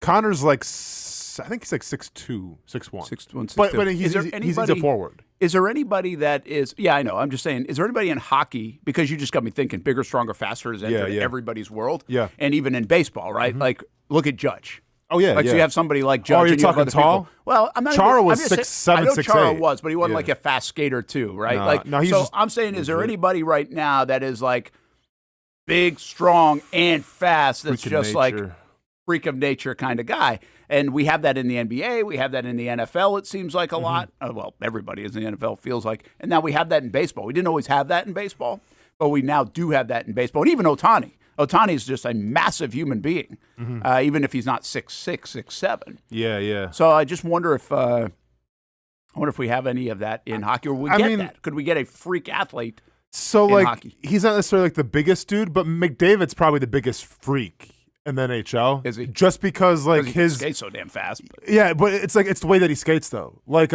it's almost like Bolt, you know, like Usain Bolt, sprinter, right, from Jamaica. Like when he ran the 100, like he wasn't like ever exerting himself. Yeah, like he was just striding it up, but hey, he was the fastest guy ever in history. Kind of like what came with Connor McDavid. Like, it never looks like he's trying really hard. Yeah. And then all of a sudden, like you see him skating past people, it's okay. Well, this guy's obviously special because no one's keeping up with him. It's kind of how people, I think, right now, if you want to go to football, because I know so many people know, is like Bowers.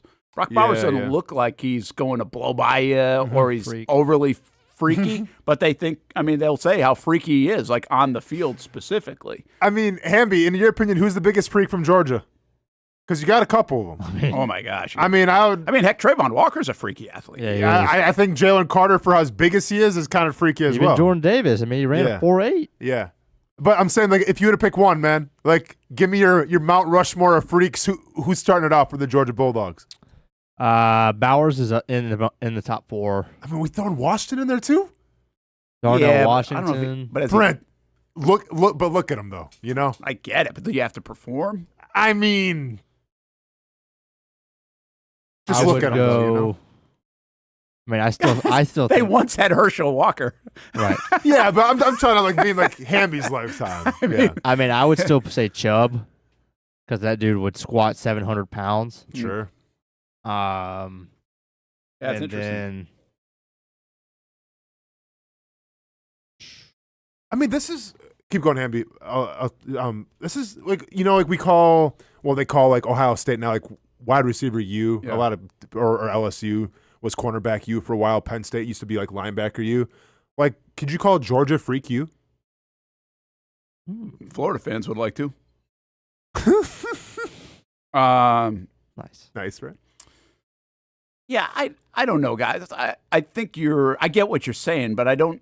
Alabama had Derrick Henry and has had a list of guys. LSU has had maybe some of the best athletes of all talent-wise. Ohio State has Jeremiah Smith now, and they've had a million others. I think big-time college football probably has a pretty good list of freak athletes. I know Georgia feels because now it's a recency bias of how good they are, and you can go back to the Herschel Walker days as well, but I'd say they're right up there. But, what about Miami, back in the day, in the late 90s, too, which wasn't that long ago.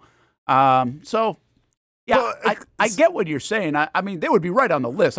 I think it's probably a little bit too recency bias to say they're in a different stratosphere. I guess we have to think about what, qualifies for the freak criteria in the first place, right? But, like, to me, it's like, and I forgot like what Jalen Carter ran the 40 and everything, but like if you watch Jalen Carter play in college, it's just like a guy that big shouldn't be able to move that quickly. You are right. They have found those kind of guys on the that's what you think of, those big trench guys, those that can move the way they move. And honestly, in the last couple of years, it's Jalen Carter, it's Jordan Davis, it's Trayvon Walker. Yeah. Trayvon's obviously in that list too. He's a 4.51 and he's 270-something pounds. Jordan Davis ran 0.3 faster than Jalen Carter did and has 30 pounds on him. It's unbelievable. See that? So you might be right. Maybe they might found be it. Freak University. And once again, I'll keep saying it because I know Casey Kurtz is a big fan, but Darnell Washington's a freak in nature. I'm sorry. Yeah, just look at him. Yeah. Look at him. Maybe there is something to those fast cars up in Athens. There we go. Couldn't resist. We will take a break. When we come back, Brent and Austen Show on the Action Sports Jax 24/7 Network.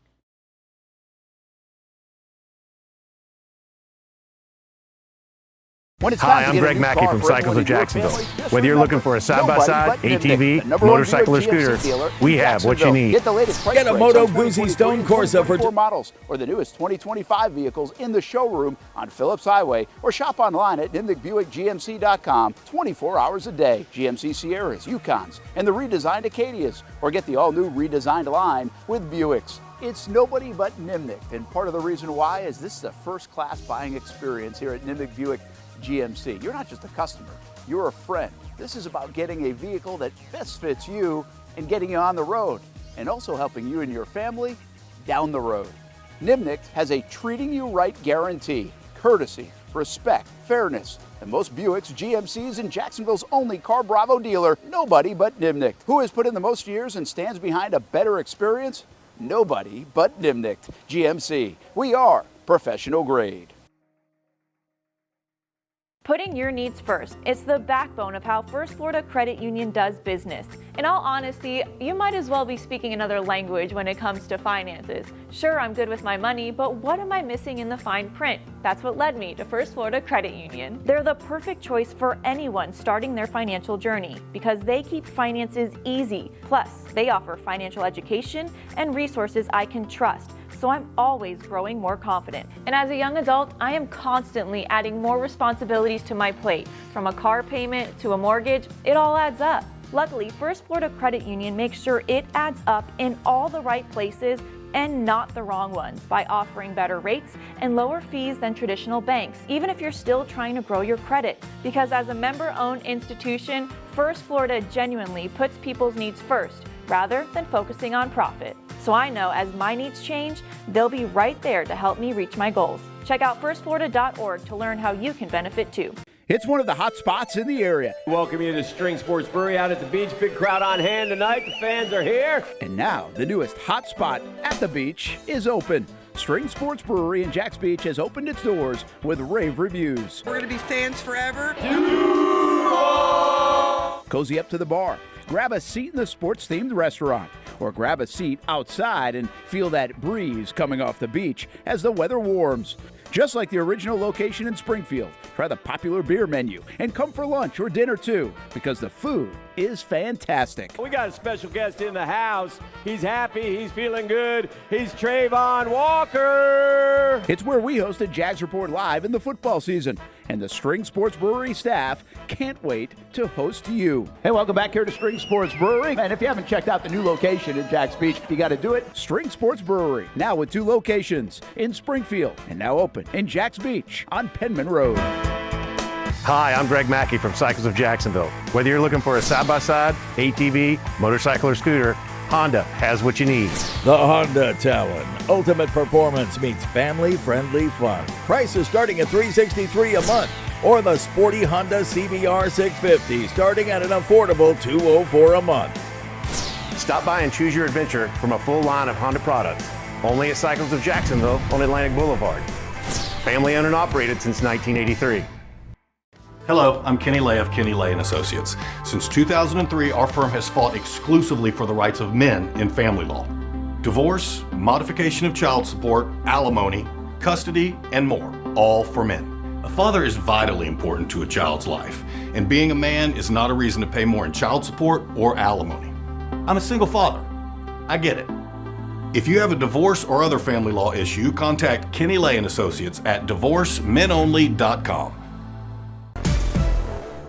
CGC Water Treatment and Plumbing is taking their 75-plus years of expertise and expanding to CGC Home Services. Water treatment and plumbing is still a big part of what they do, and now they can do even more for you.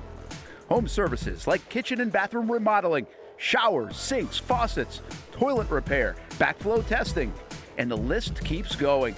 Find all they can do at cgchomeservices.com or give them a call, 904-298-7052. It's a new look and a new name with the same expertise. They've been serving homes like yours since 1946.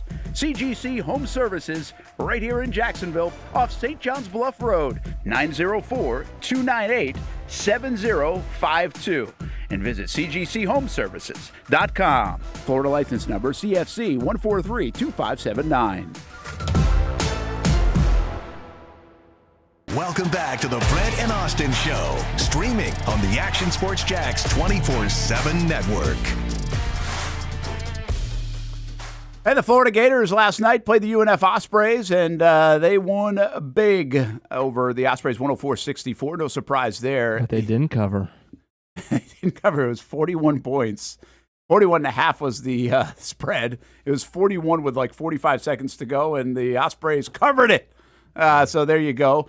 I thought at times UNF played pretty well, and we'll see, what this translates to and looks like when they get like competition. But at the same time, it's just unfair against that front court right now if you're not Arizona. Because that they got out-rebounded by 40. And it really did. I don't mean this, listen, we love the Ospreys. I don't mean this as disrespectful.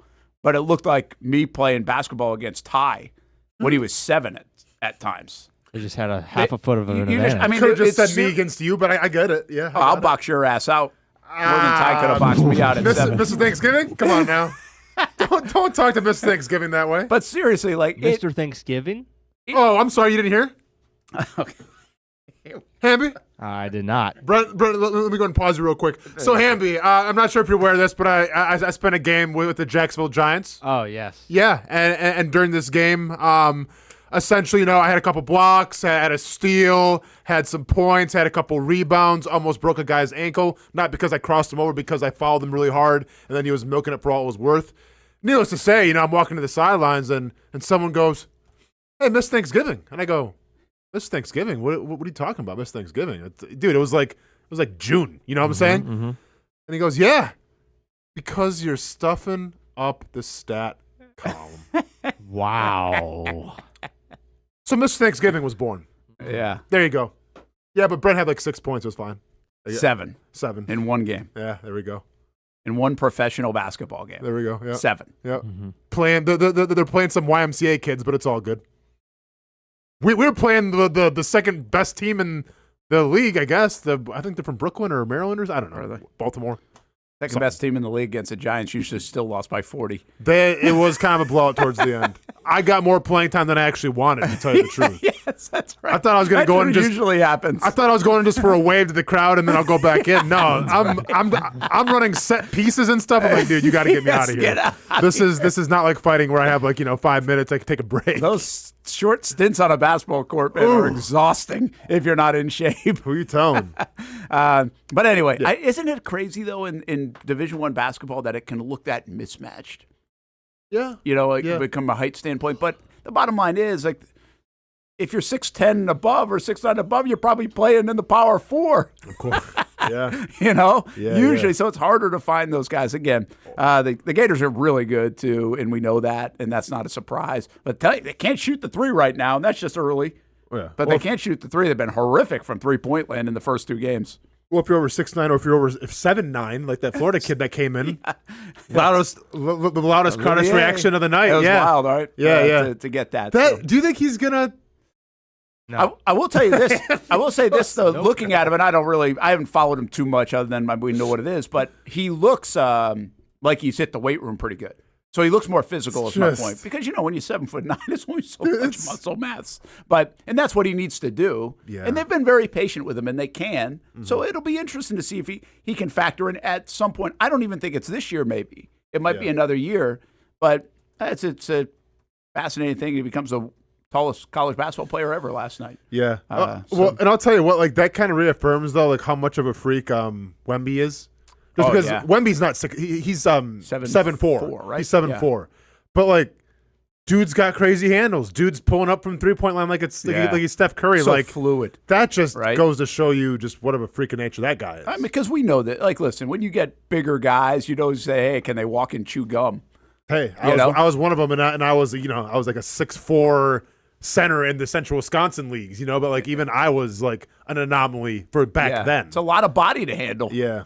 Depending on what age you're at. Yeah. So, hey, college football, no Stadium Pulse this morning. Oh. Hamby, here's your college football fix just for you. Let's go. Stadium Flatline, huh? I'll bring in Casey for this. Stadium Flatline, brought to you by. Very good. Yeah. I like that. Oh, what's up, man? I feel like we need a shirt.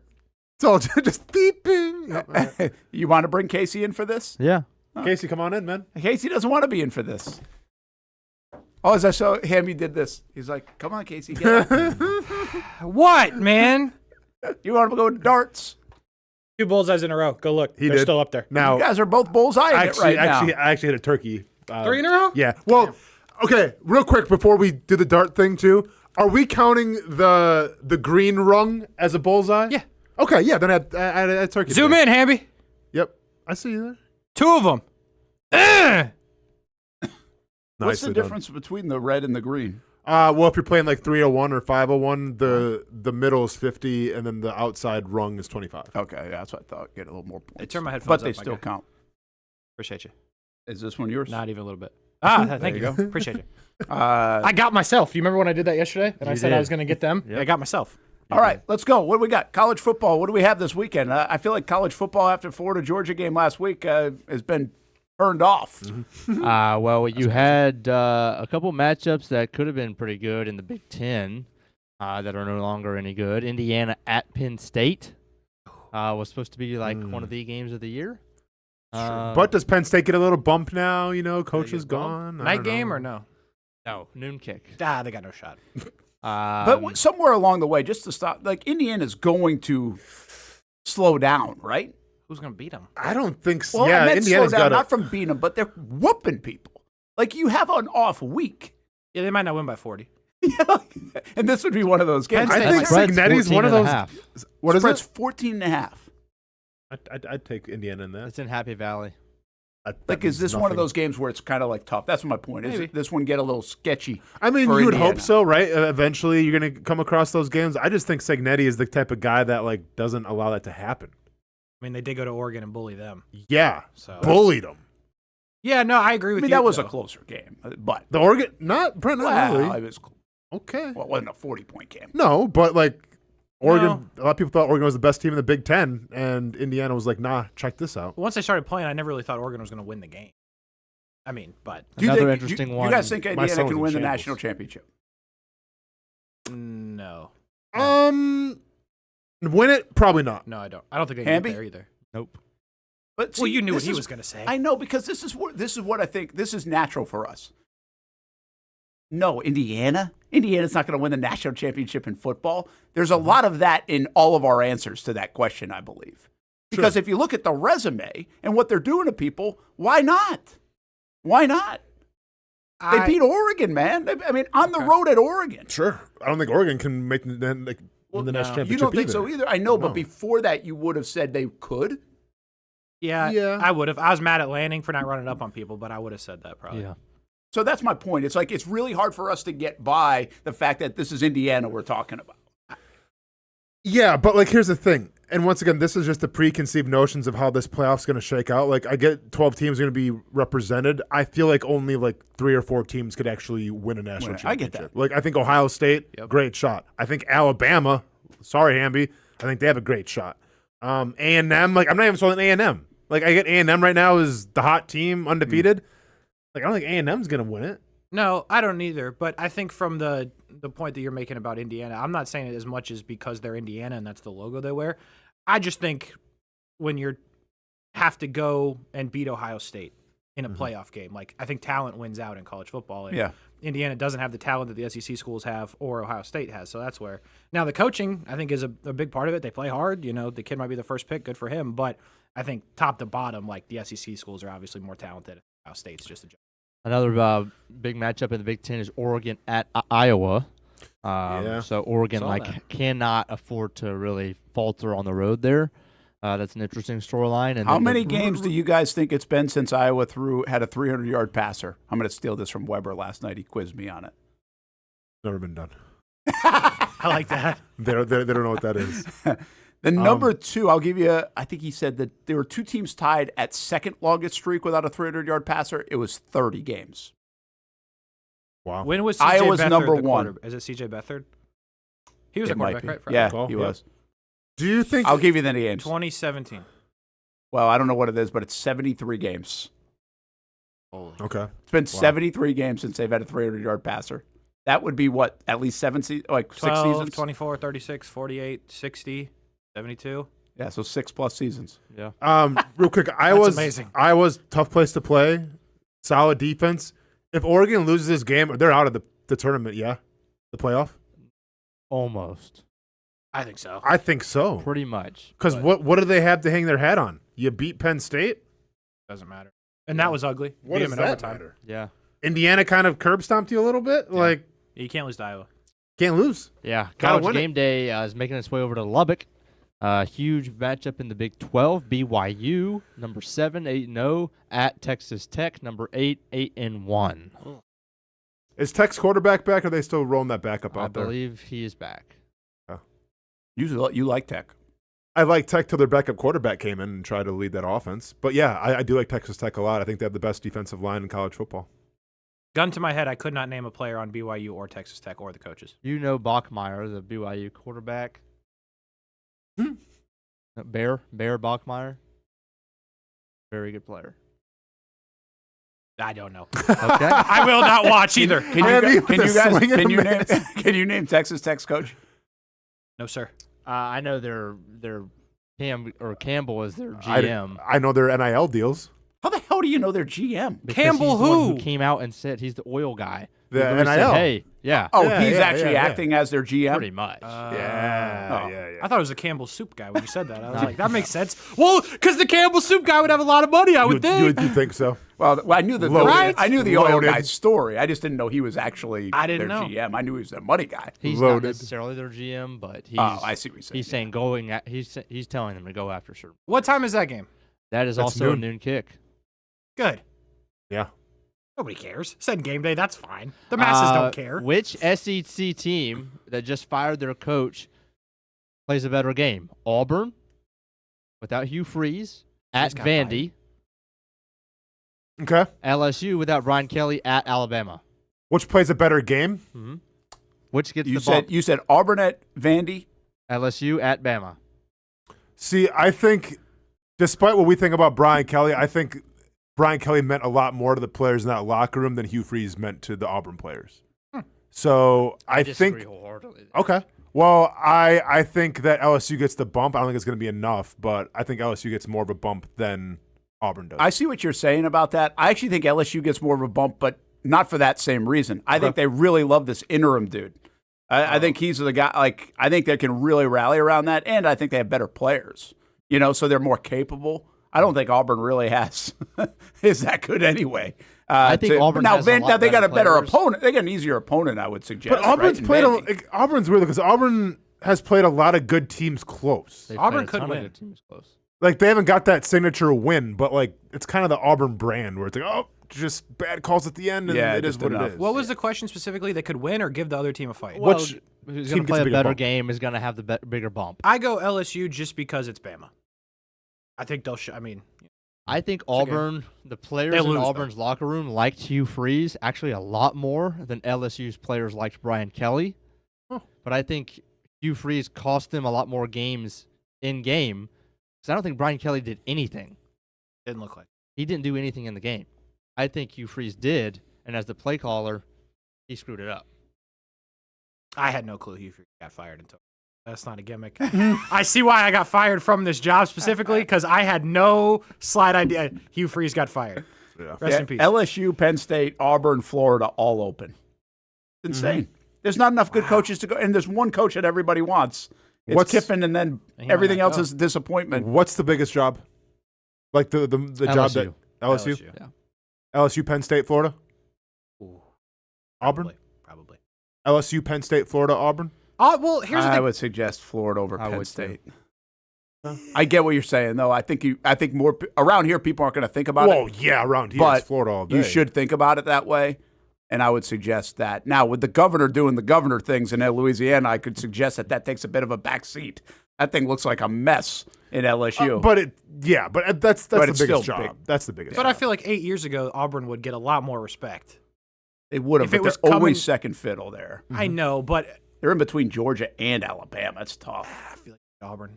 Argue for Auburn, but I'm not going to. Go behind Casey Florida. does not have the energy for that. No, I'll go Penn State second. I agree with you. Is that it? And then two top 5 teams in the SEC trying to avoid Away upsets: Georgia at Mississippi State, Uh-oh. Texas A&M at Missouri. Mississippi State has done a good job. They should have 2 more wins. They should. 100%. But overall, they've done a pretty good job. I mean, I didn't think they were supposed to be a doormat of the SEC, weren't they? Yeah. And what was the other one you said? Missouri. Hosting Texas A&M. I feel like Texas A&M is going to lose here soon. Of course, it's the brand. Yeah. Like eventually, it's going to go south for Texas A&M. Now, whether it's this week or next week, but like I lean more towards A&M getting upset than I do Georgia. Yeah, I will tell you this though. Right now, that's where I would be going if I'm the Auburns, LSU's, and even Florida's. Whoever's not going to get Lane Kiffin, or if Lane Kiffin stays at Ole Miss, you got to find that guy. Elko's done a nice job. Now, I don't know if it's got staying power, but Elko's not a sexy hire at all. They go get the Jimbo Fisher or everybody else, right? But they don't get the sexy hire in Elko, in my opinion. And look at the job he's doing. Him coming from Duke is the same thing as Jeff Brom, who everybody likes. Fair enough. Yeah. And by the way, Brom is sexier than Elko in that sense because he's an offensive guy. Yeah. Right? So pretty interesting. We're going to pick that Texas A&M game after the break. Let's do it. We got weekend spreads presented by Mason's Famous Lobster Rolls, masonslobster.com, 2 different locations, Fernandina Beach and the Town Center. Head on over. We got to get Ronan over to Mason's Famous Lobster Rolls soon. If he's getting A's on the report card, we got to take him there. Maybe he'll get a half a lobster roll then. We'll just say it that much. Not bad. Not perfect, but not bad. Okay, spreads and wagers still on the way when we come back.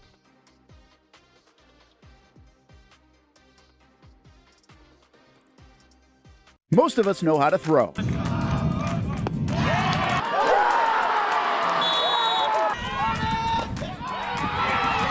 But you need to know what to throw. I'm not talking about footballs, baseballs, softballs. We're talking about those items you need to recycle. Republic Services explains it easy. Recycling simplified. 1. Know what to throw. When in doubt, throw it out. 2. Empty, clean, and dry those materials. It takes an extra minute, but it makes a big difference. And 3. Don't bag it. This makes the recycling process faster and more efficient. This is a look at the Republic Services North Florida Recycling Center. You can make this process even more efficient. By utilizing those 3 steps, Republic Services can help you become a better recycler in your home. Learn more at recyclingsimplified.com. What a throw! Touchdown, Jaguars! We're coming for you. They're going to get him on the ground, and that's going to end the ball game. We show no mercy. Lawrence looking deep in the end zone. Touchdown! Duval! ETN is going to take it all the way! Right here on CBS 47. CBS 47. Right here. Your official station of the Jacksonville Jaguars. And the Jaguars strike first. Go Jags.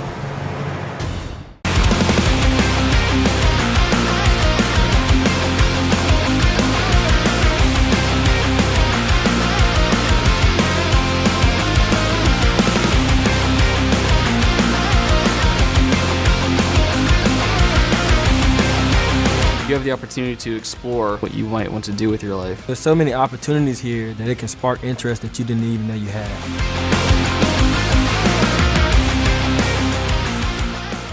If you don't see a pit, it ain't legit. When you hear that, you think Bono's Pit Barbecue, a staple in Northeast Florida now for 75 years. A place that feels like home with friendly service, a meeting place for friends, family, or business occasions. On the menu, the corn nuggets are a favorite in our house, but there's something for everyone. Sandwiches, platters, salads, sides, desserts, and family feasts. You see Bono's all over the place in Northeast Florida. You know, there are almost 20 locations in the Jacksonville area now, so stop on by, sit down, and dine in with Bono's. You can also take it to go. There are drive-thrus in many of the locations, and they have delivery options too. Just download the Bono's app to make things easy. I signed up for the loyalty program, and you can too, to get special offers. If Jacksonville is home, few things feel more Jacksonville than Bono's Pit Barbecue. Celebrate 75 years and many more to come. Bono's Pit Barbecue. If you don't see a pit, it ain't legit. People helping people. It's at the core of what Alive Credit Union is all about, and it's been that way for over 70 years. From the start in 1954 to today, The mission remains to inspire financial wellness and give you a financially fit lifestyle. Alive Credit Union and its employees are committed to not only serving their valued members, but also our community here in Northeast Florida. I had a chance to see that commitment firsthand as Alive partnered with our Action Sports Jax 24/7 team to bring you Armada men's and women's soccer broadcasts. Inside the 18, it is a shot, and it's a goal! Chloe Chivers! And that connection to the community continues with Alive Credit Union's support of the Police Athletic League of Jacksonville. Alive Credit Union's commitment to our community also involves serving the financial needs of all first responders through the recent merger partnership with City and Police Federal Credit Union. Join the community and become a member of Alive Credit Union today. Find out the many ways you can be inspired in financial wellness at alivecu.coop.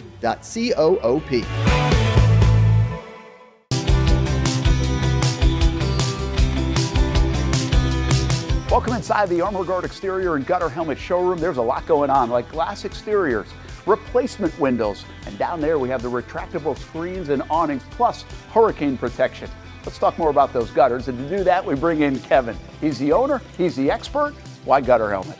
Well, Gutter Helmet's truly the only maintenance-free product. It lets the trash and debris go on the ground, the water wraps around and goes inside. Unlike filters, they sit on top of the gutters, and the trash and debris build up on top of filters, which requires maintenance. With Gutter Helmet, we're going to keep you off the ladder, the most dangerous thing in your garage. With Gutter Helmet, you'll never clean your gutters again. So get off the ladder and put on the helmet. Gutter Helmet. Get a free estimate at gutterhelmetofnorthflorida.com. You can also call 904-762-7779 or visit the showroom on St. John's Bluff Road in Jacksonville. Welcome back to the Brent and Austen Show, streaming on the Action Sports Jax 24/7 network.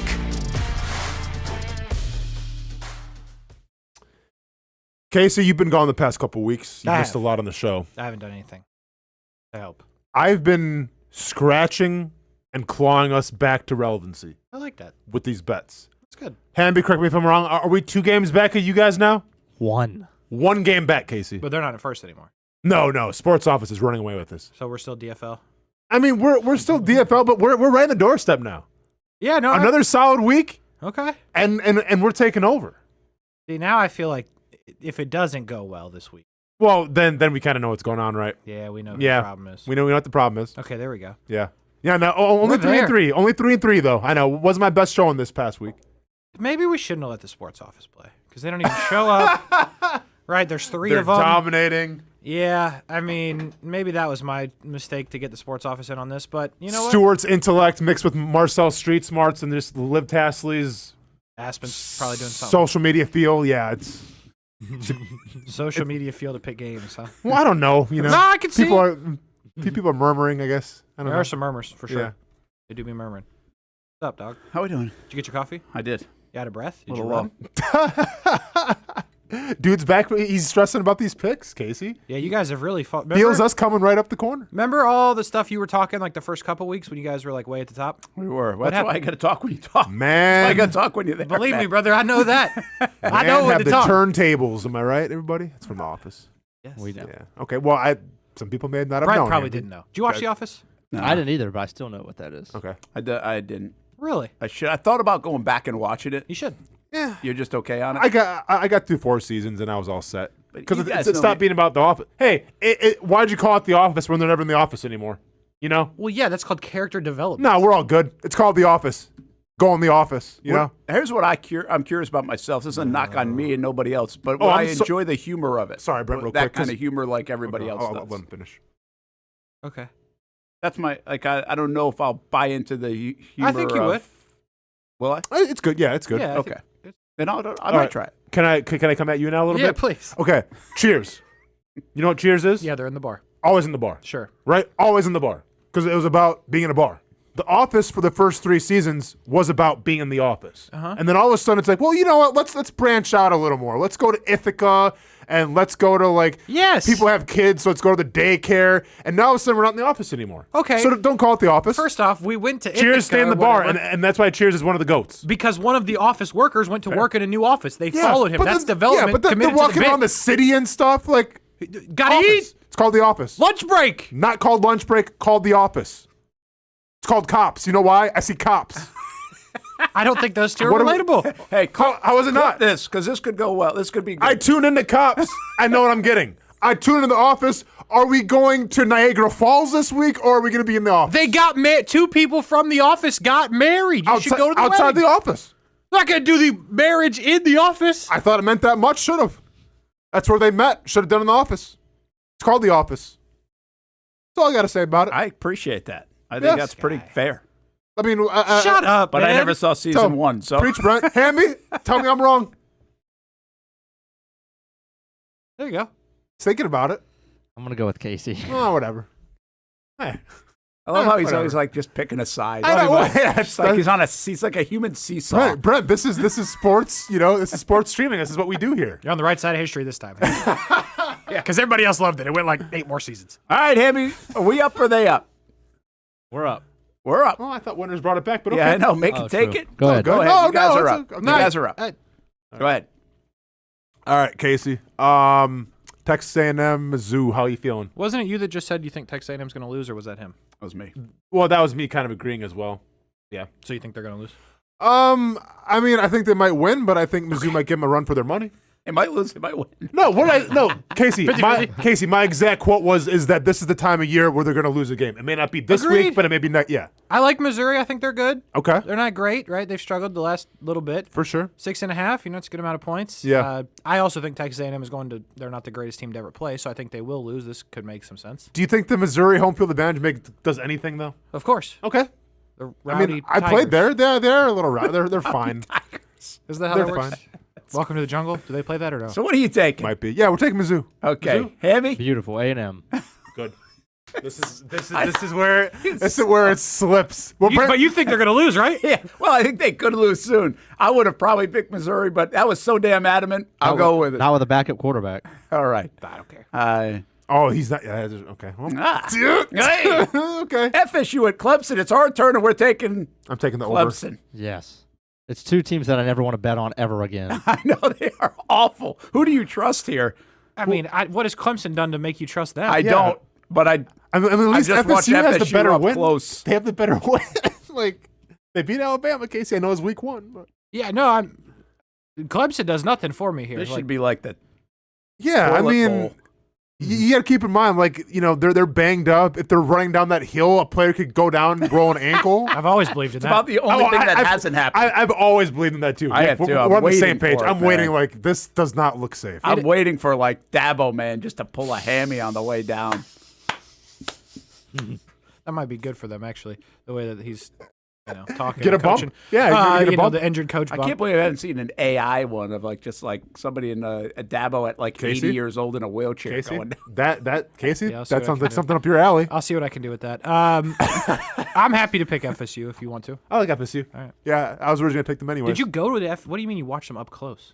Well, I'm just saying we've watched Florida State games more than Yeah, I like- have than Clemson games. Well, He And had it's him a on the disaster. TV and he sat up really close to the TV. I forgot his Well, I glasses. haven't done that with Clemson, okay? Well, here's the thing. I don't watch Clemson up close either, but every time I see the bottom line, they lose.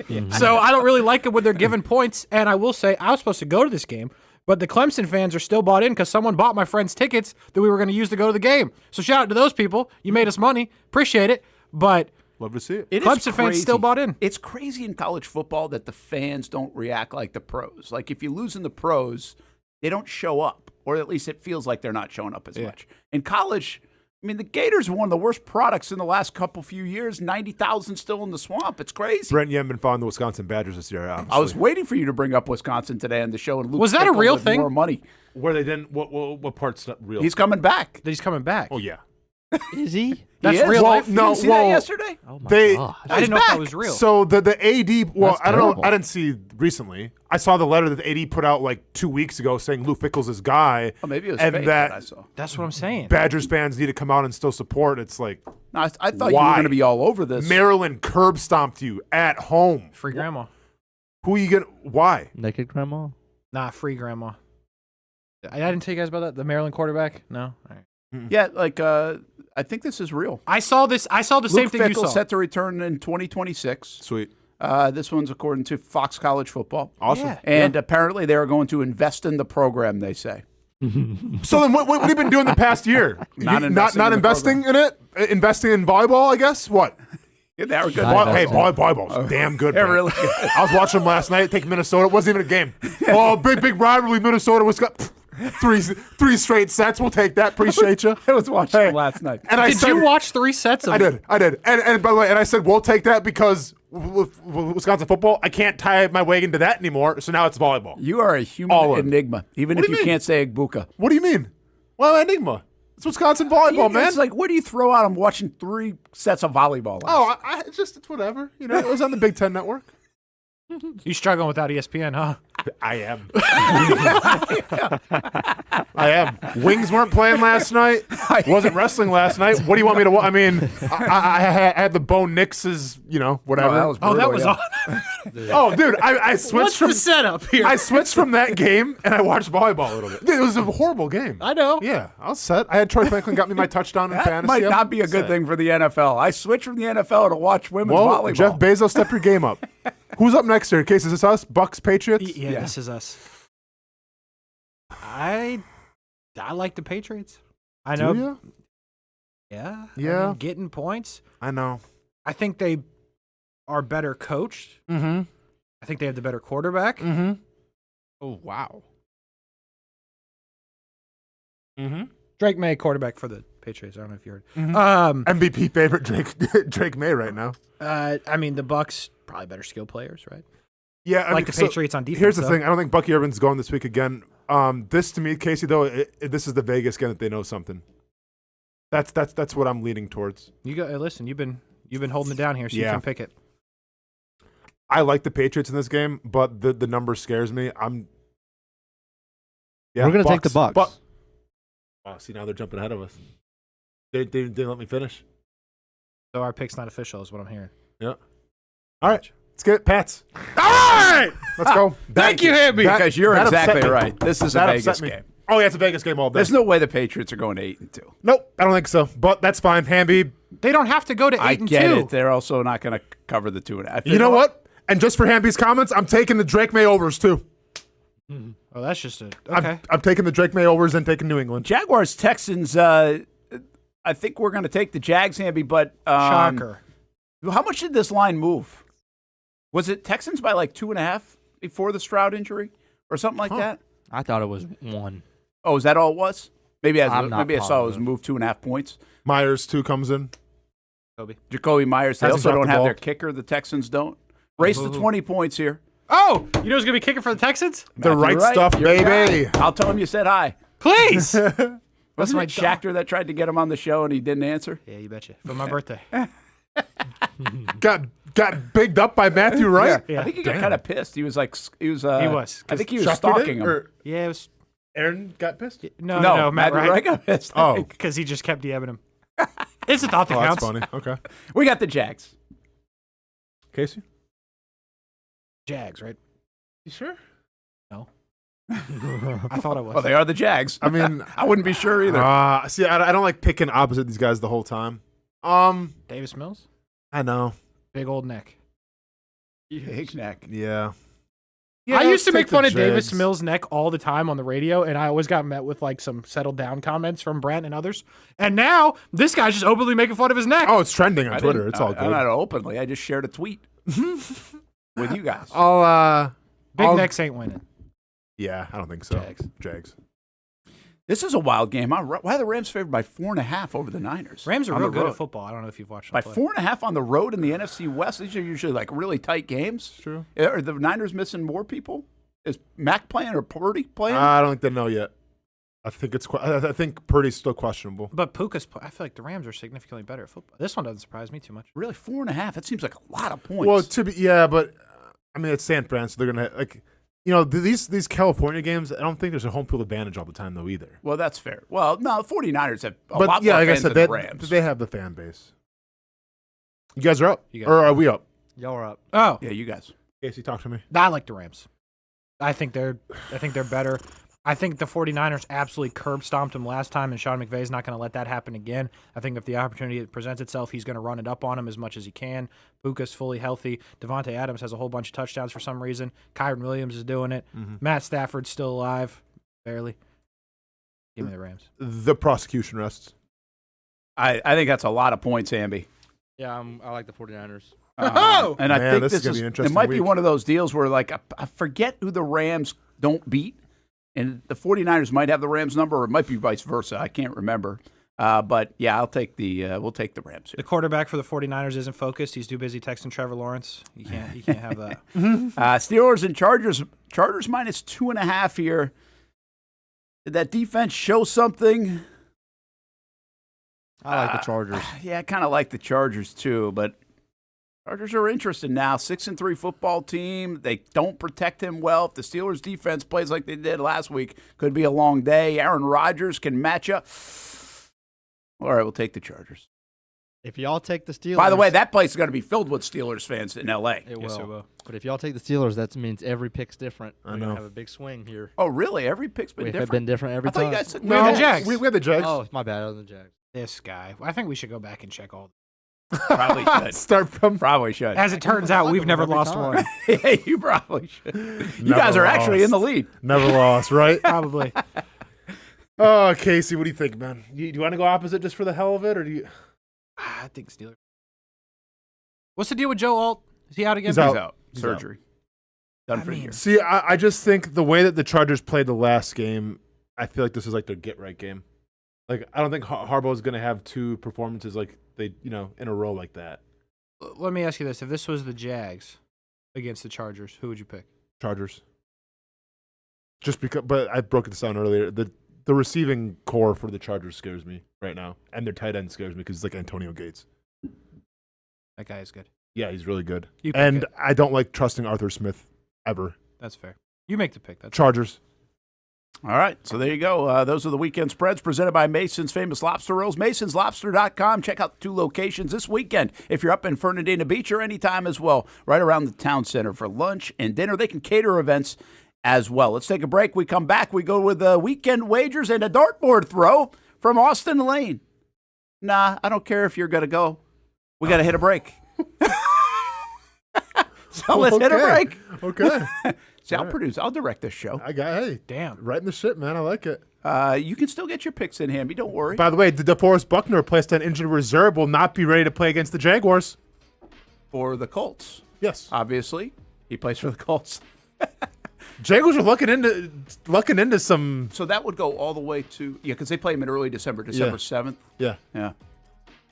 Yeah, listen, the Jags are lucking into some, but it's not like they're not beat up. No, for sure. They're on but like their 18th wide receiver. They'll take Davis Mills.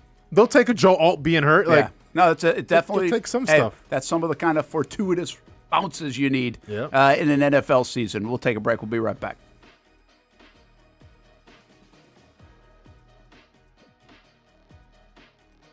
When it's time to get a new car for anyone in your family, just remember, nobody but Nimnick, the #1 Buick GMC dealer in Jacksonville. Get the latest price breaks on 2023 and 2024 models or the newest 2025 vehicles in the showroom on Phillips Highway or shop online at nimnickbuickgmc.com 24 hours a day. GMC Sierras, Yukons, and the redesigned Acadias, or get the all-new redesigned line with Buicks. It's nobody but Nimnick, and part of the reason why is this is a first-class buying experience here at Nimnick Buick GMC. You're not just a customer, you're a friend. This is about getting a vehicle that best fits you and getting you on the road, and also helping you and your family down the road.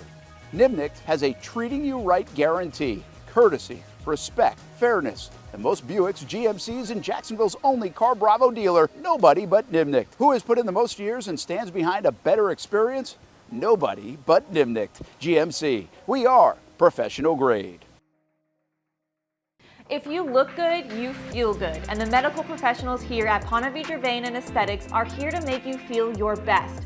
I'm on camera every week, and I have a confession to make. I'm not always confident in my appearance. Can you see my dark circles? Is my makeup highlighting my fine lines instead of covering them up?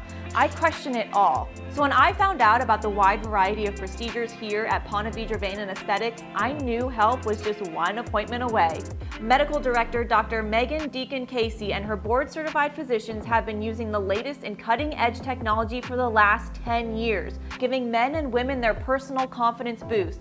from Botox, fillers, Morpheus 8, and so much more. The hardest part was figuring out what I needed. Thankfully, the medical team walked me through what would work best for me through a free consultation. Come look and feel your best with the team here at Ponte Vedra Vein and Aesthetics. Visit them at one of their 2 locations, either over in Ponte Vedra or on the south side. Baker's Sports. It's a hometown business filled with hometown people trying to make you feel right at home. Chris Conley, Jacksonville University. Walker Wright, class of 2018, West Nassau High School. Michael Young, Fletcher High School. Baker's Sports started in a grassroots way and now outfits much of the Southeast. Tony Mazzio, Stanwood High School, class of 2002. High school sports, travel sports, youth sports of all kinds. They are a one-stop shop carrying Nike, Adidas, Under Armour brands, and more. Vincent Caldes, Oakleaf High School. Samuel Coffrin, Paxton School for Advanced Studies. Whether it's sports teams on the field or it's your team in the workplace, like our Action Sports Jacks team, and community events like the Dream 18 Golf Tournament, and many others. Cole Tilley, Hilliard High School. Reagan Webb, Eagles View Academy. Look good, feel good, play good with Baker Sports. Custom sports apparel since 1997. Shop with the hometown team at bakersport.com.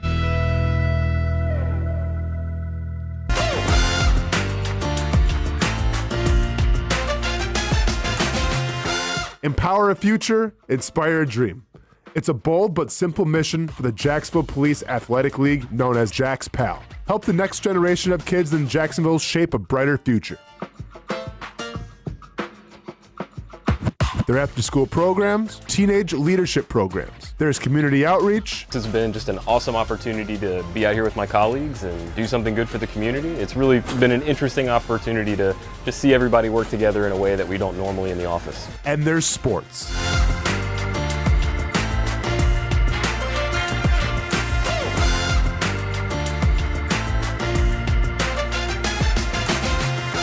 There are also ways you can help the next generation with a donation of any kind.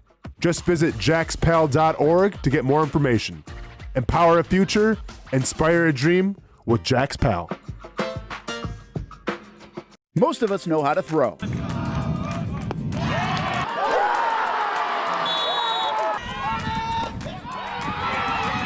But you need to know what to throw. I'm not talking about footballs, baseballs, softballs. We're talking about those items you need to recycle.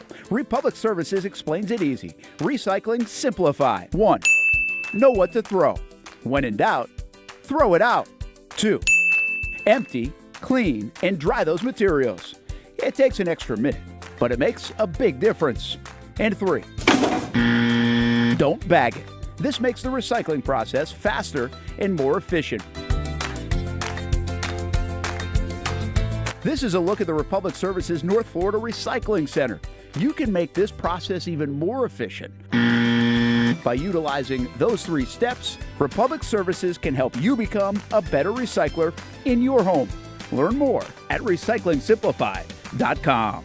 Welcome back to the Brent and Austen Show, streaming on the Action Sports Jacks 24/7 network. You got to go to the dartboard is what I'm trying to get at here. All right. Come on, Aspen. You got all the bets? Yeah.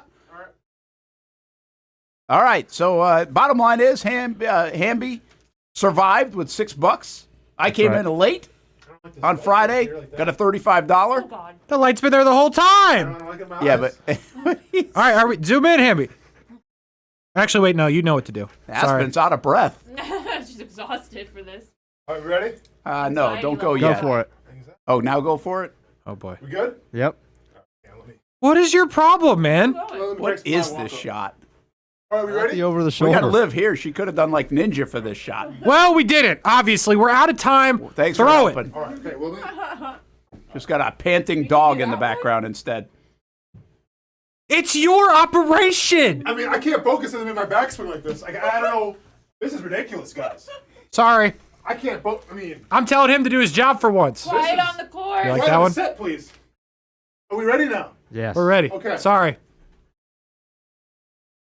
You get halfway out there. That's good. Look how close he is to the dartboard. You're still talking. In the back. Well, we got to be Sorry. quiet. What is this, golf? Absolutely. Sorry. I mean, what the hell? It's halfway there. You suck. No, still couldn't get it. What number? 12. What is this? What's this number? 12. 12. I like this Go ahead one. and back to your seat, Okay. sir. You can go Go back, back to your seat, sir. You're picking it? 12. No, You I'm hit- saying we have a chance to rebut, to re-up if you want to, remember? But I won. Okay, so you're saying this is a good one? You're doing this. All right, cool. Sounds good. Let's go. All right. So, yeah, there was a lot of good options, and I'm so glad that you hit this one. I struggled to find some punishments for you Sure. because I don't really know what you don't like, but I do know one thing you don't like. I like a lot. You don't like social media. This is really true. Yeah, I hate it. So, and I told you have an option here. Did you take our advice on any of these? Yes. Yeah. Oh, you guys had like a little powwow about my social media habits? Is that what happened? No. I ideas. sent out a text about, hey, what should we make Austen do? Okay. And this one kind of came from them, but I had it anyway. I will give you an option, though. So you have one of two options. Oh, the red pill or the blue pill? Let's go. So the first one is... I'd go for the blue one. For... That's crazy. That's crazy for so many reasons. That is insane. Yep. Wow. So the first option you have is for an entire week, you have to do Brent's job and live tweet the show as it's happening. From my account or from which account? From your account, as Austen Lane. What's option B? Option B is you have to quote retweet all of the things I put out for an entire week with actual stuff, not like oh my God. Are we in a simulation like you did last time? You got to yeah, really actually have to be about it. Yeah. Yeah, like actually put effort into it. So you can choose between one of those two things. Yeah, but it's like, I don't know, it's not a blue or red pill. It's more of like, do I want to electrocute myself or do I want to stab myself? Like, it's cool. I think electrocute would go faster. But unfortunately, these are both all for the week, so you're kind of screwed. I know. Okay, so if I have to tweet the show live, so this is from my account, like, do I get a... I don't know how to... We'll like, teach you. I'm a little... Okay. Brian will help you. I can't help you. Not actually do the work, you got to do it, but he'll show you how to click the buttons. Or I have to quote tweet everything that you tag me in. Yes. I'll choose... I mean, yeah, because I want to be like present in the show. I don't like not being distracted, not knowing what's going on. They got to be real quote retweets, though. No, I got you. Like effort. Well, just it has to be about whatever I tag you in. No. Listen, You were onto something with your gimmick, by the way. If you had kept that going. Oh no, but yeah, come on, man. I'm not going to commit to that bit. Yeah, okay, Casey. We'll do the quote tweet thing. All right. For the whole week. That's a better whole way. week. That's going to be a lot of tweets, my guy. Weekends or just No, one Monday through Friday. Monday through Friday. okay. And just so I'm trying to Anything you get tagged in from the action account. I'm trying to lay all the ground rules here. Yeah, you don't have to retweet Brent's crap. Correct. Does it have to be the same day? How does that work? Yeah. Yeah, it's got to be timely. Okay, well, I'm not. Are you going to text me when you put something out then? 6, 7, 8, 9, 10, and 11 p.m. every night. Oh, see, that doesn't work. Can I just do the next morning? Yes. Yeah, as okay. long as you do all of them. Next morning. Yes. Okay, got it. Okay, done. Before the next show. Okay. All right, there you go. All right, here we go. That's painful, huh? I don't like it, man. No. Good. You're not supposed to like it. I had to sing a freaking song on Wednesday. Nobody made you do that. Literally took you 2 hours. This is going to be like a week of my life, but it's all good. It was a good punishment because I don't want to do it. Like just kind of like yours with Mia, right? Yeah. You don't want to do all that. I was going to have actually your own segment. I was going to volunteer you to do more free stuff for Mia, but as it turned out, I talked to her yesterday. Sounds like you're already in for more free stuff, so I just let that go. Oh yeah, man. She said me and you might go on the same day, actually. Casey's Corner right after the film breakdown. I was like, perfect. What film breakdown? We can't show film anymore. No, Brent, actually, we were talking about it. It sounds like it's going to be stills. Stills. Back to it. Shout out Mia. The three things. What Huh? Is that what we used to call it? Three things. Yeah. Something like that. Well, then me and Liv had one too that got shut down because we were getting too popular. Yeah. Well, then she went away for like 3 weeks. So, Hamby. That actually was a punishment. It was a birthday year. Get off her. All right. A birthday year. Hamby. No, wedding that wasn't. Hamby, what you got? All right, we got a new month. It wasn't her wedding that wasn't. I know, but I know the story behind it. So the fact that you said that They is ain't crazy to listening. me. Okay. I don't know. Yeah, Who's in the commercial? Whose right? is this? Someone's got a mine. profit This is boost? Hamby, so he can. Bro, leave. there's $2 ones on there. Who do you think it is? That's a good point. I got 4 bets. The Florida to fact win you're by a giving him a profit touchdown, pretty boost. much. And Bama to win by a touchdown. That's 6 to win 14. And I got NFL, Colts 2.5 against the Falcons, Panthers money line, Seahawks money line, and the Lions to win by a field goal plus. That's 6 to win 23. I got Parker Washington over yards and catches. 5 catches for 40 yards. under of the game and under first half. 6 to win 30. Hamby, real quick, what is Q1 receiving? Quarter one. The first quarter of the game. Okay. Yeah, where do you see that? So he has picked 4.5 he yards. has to go over. He has to have 5 yards in the first quarter. Not 4.5 catches. Yeah. Okay, gotcha. Huh. And I'm trying something here. I've got 4 first half unders. That's the spirit. Hey, that's what you want to hear. 4 first half unders. It's the Patriots, Bucks under, Jets, Browns, Jags, Texans, and Giants, Bears. Wow. 2 to win 16 plus 17 Okay. plus 700. All right.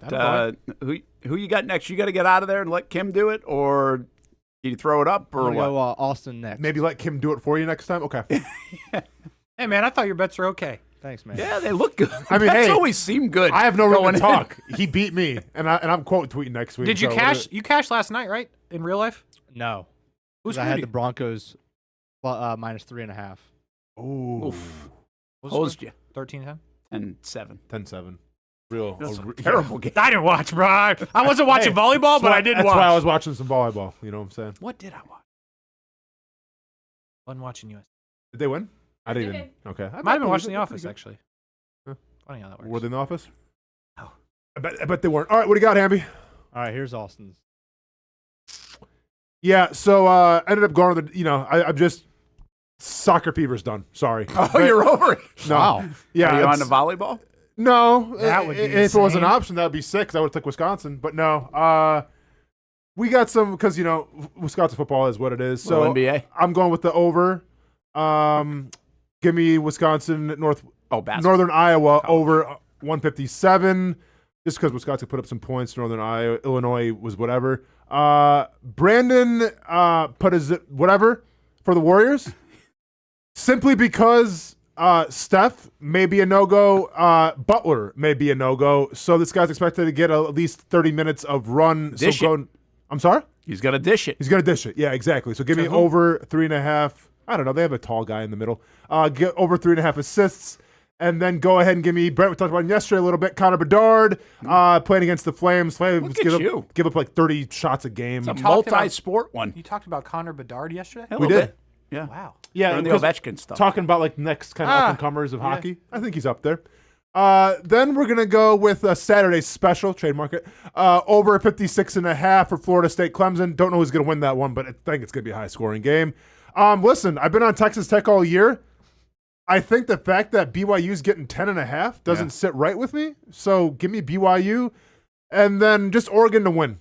That's more for my son, because I'm trying to have a good weekend. That's very nice. And if they don't win, and then I have to carry that into quote tweeting the whole time next week. Like, could be a miserable 10 days. Could be a bad 10 days for me, but it could be better if we place $10 on Jonathan Taylor to get a touchdown against the Falcons. I would assume so, unless the Falcons show up that want to play defense. It's hard to tell with them. Ladd McConkey over 50 yards. You're loving Ladd right now. I mean, he's my fantasy guy, so I have to go with him. Over 50 yards, and then Jamison Williams. Listen, Dan Campbell and company. You said you're going to feature him. You said you're going to get him the ball. He had one catch for like 40-something yards. This better be the game against the Commanders, who have nothing on defense, especially a game that you guys kind of got embarrassed against the Vikings. Williams better go off. That's all I'm going to say. I mean, 65, though. It's either, one catch for him. It should be. But, yeah. All right. Kim, I'm not sure. Can you handle this, or what do you think? I can handle it. Okay. You Love going the with confidence Casey coming from Kim. or Brent? Probably not going to know. You might not know. Who do you want first? Whichever one Casey. you got. Casey, I will build Casey. Name spelt right and everything? Casey's coming up. Mine's pretty quality. I got some random stuff in there. Did it last night at 12. You can check the timestamp. 12:43 a.m.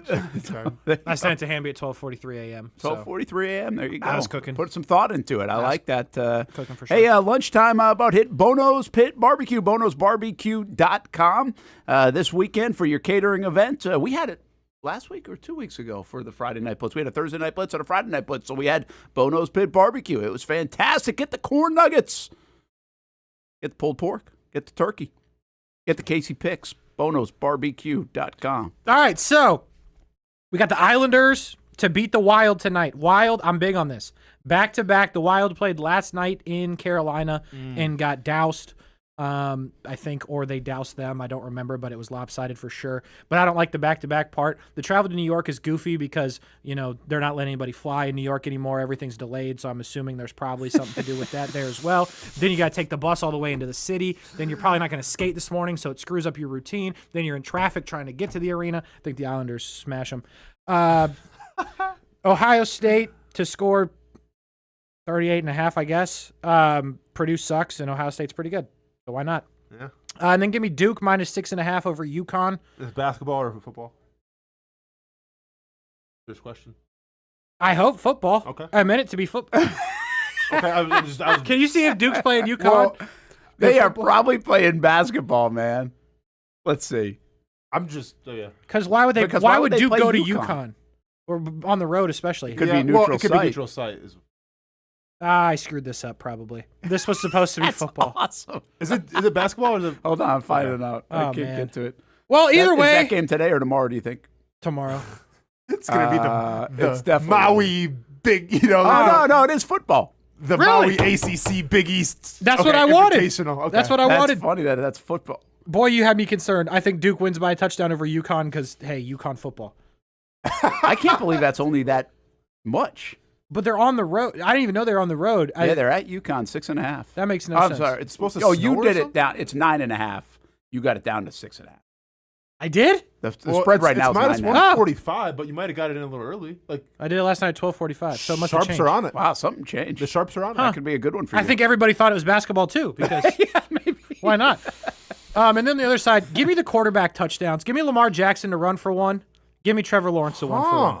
If they both do that, that's 180, 150. I mean, plus 450 for Trevor, eh? I'm not mad at that. That's pretty good. all I need is Trevor and Lamar. That feels reasonable. Well, Lamar honestly seems like a gimme. Lawrence Leap. Because if the Lamar feels like a give me, correct. And then if they just get the ball in the 2, eventually he's gonna reach it out. Yeah. So I thought there was That's a really good play. too much value there. Got So a we'll lot see. of rushing. on, what did touchdowns. that Rushing win? Stats are weird. What did that win, Casey? 181. Yeah, pretty good. Trying to win out here. I actually placed both of those IRL, so we'll see. I'm Hey. so glad it's not basketball. Hey, don't forget you can get 25% off Armor Guard Exteriors. Got our helmet at NorthFlorida.com. Give them a call this weekend, 904-762-7779 to get a free estimate. Gutters, awning, screens, windows, doors, storm protection. If you're looking at things to do at your home this weekend, Armor Guard Exteriors. Got our helmet at NorthFlorida.com. 25% off if you tell them Action Sports Jax sent you. And don't forget, Let's Go Fishing segment every Thursday. Send us your catches from the weekend, too. Sports at ActionNewsJax.com. All right. I am the last one up, and I did the Casey thing. I'm kind of gassed this week, guys. I'm gassed from the whole bit from Wednesday, so I didn't want to think too much on this. Guy works once. And here's what I came up with. I upped the Falcons spread because I almost like want to pick the Falcons in this game. You know, it's in Germany. It's not at Colts. Bills to win easy. Bucks, I really feel like they're going to win the game. And the Seahawks, although they're not good at home, I do think they beat Jacoby Brissett and Arizona. So tend to get us on the board, hopefully. Meanwhile, Houston, just like a point favorite on the road in Orlando. UCF, Georgia to win over Mississippi State, and I'm taking the under with that Texas Tech defense. Okay. I think it will be. I bumped it up. It was 51.5, and bumped it to 57. No creativity here, Brent. Nah, not really. This is Like I something said, Hamby would do. Just the meat and potatoes. a little meat and potatoes here, but I Get 'em don't on the usually. board. If you look at my picks, I don't go a lot on the. Hey, I'm getting over X receiver to get X yards. Yeah. That's part because I don't play the fantasy stuff, so I don't have the Lad McConkey Sure. like research in the back of my mind. Fair Oh, enough. don't worry. It's not research. It's just wishful thinking for my fantasy team. Or wishful. I need it as well. That's all The that is, bump. Brent. I don't have the emotion of that. Let's just say. Yeah, sure. So we'll see who gets on the board. We have 4 weeks this month, which we're going to have to probably do the Thanksgiving week a little bit early to squeeze it in. But we got to Obviously. see if we can get Hamby to throw the dart because all three of us have. Mm-hmm. He's the only one that survived the dartboard. He survived the dartboard with $6 won in October. That's unreal. That's amazing. Unbelievable. By the way, we are losing money as a group. Oh no, it's $20 horrible. a week, which is really Oh. $80 a week. Yeah. And we have not won a lot in 3 months. Yep. That first month, me and Austin were on fire. You guys did well, right? Or both of you in the same month? Yeah, he had 2 something, and I had like 150. Okay, yeah. We got to be now better. I'm breaking even again. Yep. We got to be better. All right, hey, let's hit one more time out here, Kim, if we can. We'll come back, put a bow on this show, and break down a little bit more from the Jags-Houston game. Tell you what Liam Cohen said today, how the Jaguars are on the injury front, and send you into the weekend as we take off for Houston tomorrow with the Jags as they try to go to 6-3 on the season. If you don't see a pit, it ain't legit. When you hear that, you think Bono's Pit Barbecue, a staple in Northeast Florida now for 75 years. A place that feels like home with friendly service, a meeting place for friends, family, or business occasions. On the menu, the corn nuggets are a favorite in our house, but there's something for everyone. Sandwiches, platters, salads, sides, desserts, and family feasts. You see Bono's all over the place in Northeast Florida. You know, there are almost 20 locations in the Jacksonville area now, so stop on by, sit down, and dine in with Bono's. You can also take it to go. There are drive-thrus in many of the locations, and they have delivery options too. Just download the Bono's app to make things easy. I signed up for the loyalty program, and you can too, to get special offers. If Jacksonville is home, few things feel more Jacksonville than Bono's Pit Barbecue. Celebrate 75 years and many more to come. Bono's Pit Barbecue. If you don't see a pit, it ain't legit. People helping people. It's at the core of what Alive Credit Union is all about, and it's been that way for over 70 years. From the start in 1954 to today, the mission remains to inspire financial wellness and give you a financially fit lifestyle. Alive Credit Union and its employees are committed to not only serving their valued members, but also our community here in Northeast Florida. I had a chance to see that commitment firsthand as Alive partnered with our Action Sports Jax 24/7 team to bring you Armada men's and women's soccer broadcasts. Inside the 18, it is a shot, and it's a goal! Chloe Chivers! And that connection to the community continues with Alive Credit Union's support of the Police Athletic League of Jacksonville. Alive Credit Union's commitment to our community also involves serving the financial needs of all first responders through the recent merger partnership with City and Police Federal Credit Union. Join the community and become a member of Alive Credit Union today. Find out the many ways you can be inspired in financial wellness at alivecu.coop.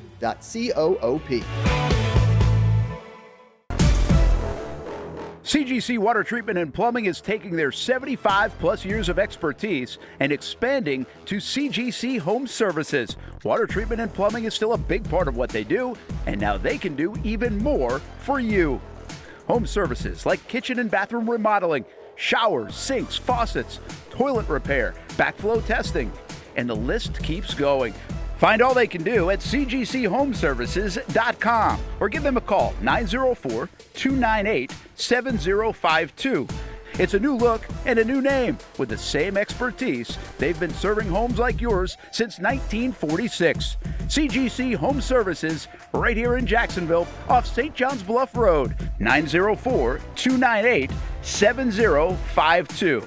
And visit cgchomeservices.com. Florida license number CFC 1432579. For the game day hustle and every day in between. Juggling my show, Jag Social, to going under the Friday night lights and a social life, it's a daily tournament. But this ride, MVP status. The all-new 2024 Lincoln Nautilus isn't just my car, it's my personal locker room, office on the go, and VIP lounge on wheels. Let's talk tech. My profile remembers everything from customizing my dash display to setting the ambient lighting and my signature scent. And wireless charging, essential for live tweeting scores. Whether I'm packing for a beach day with friends or heading to the gym, there's space for every passion. After dominating all day, this becomes my recovery zone. The massage feature is like having a personal PT on call. Life's a non-stop game, but with this ride, I'm always on my A game. The 2024 Lincoln Nautilus. Drive your passion.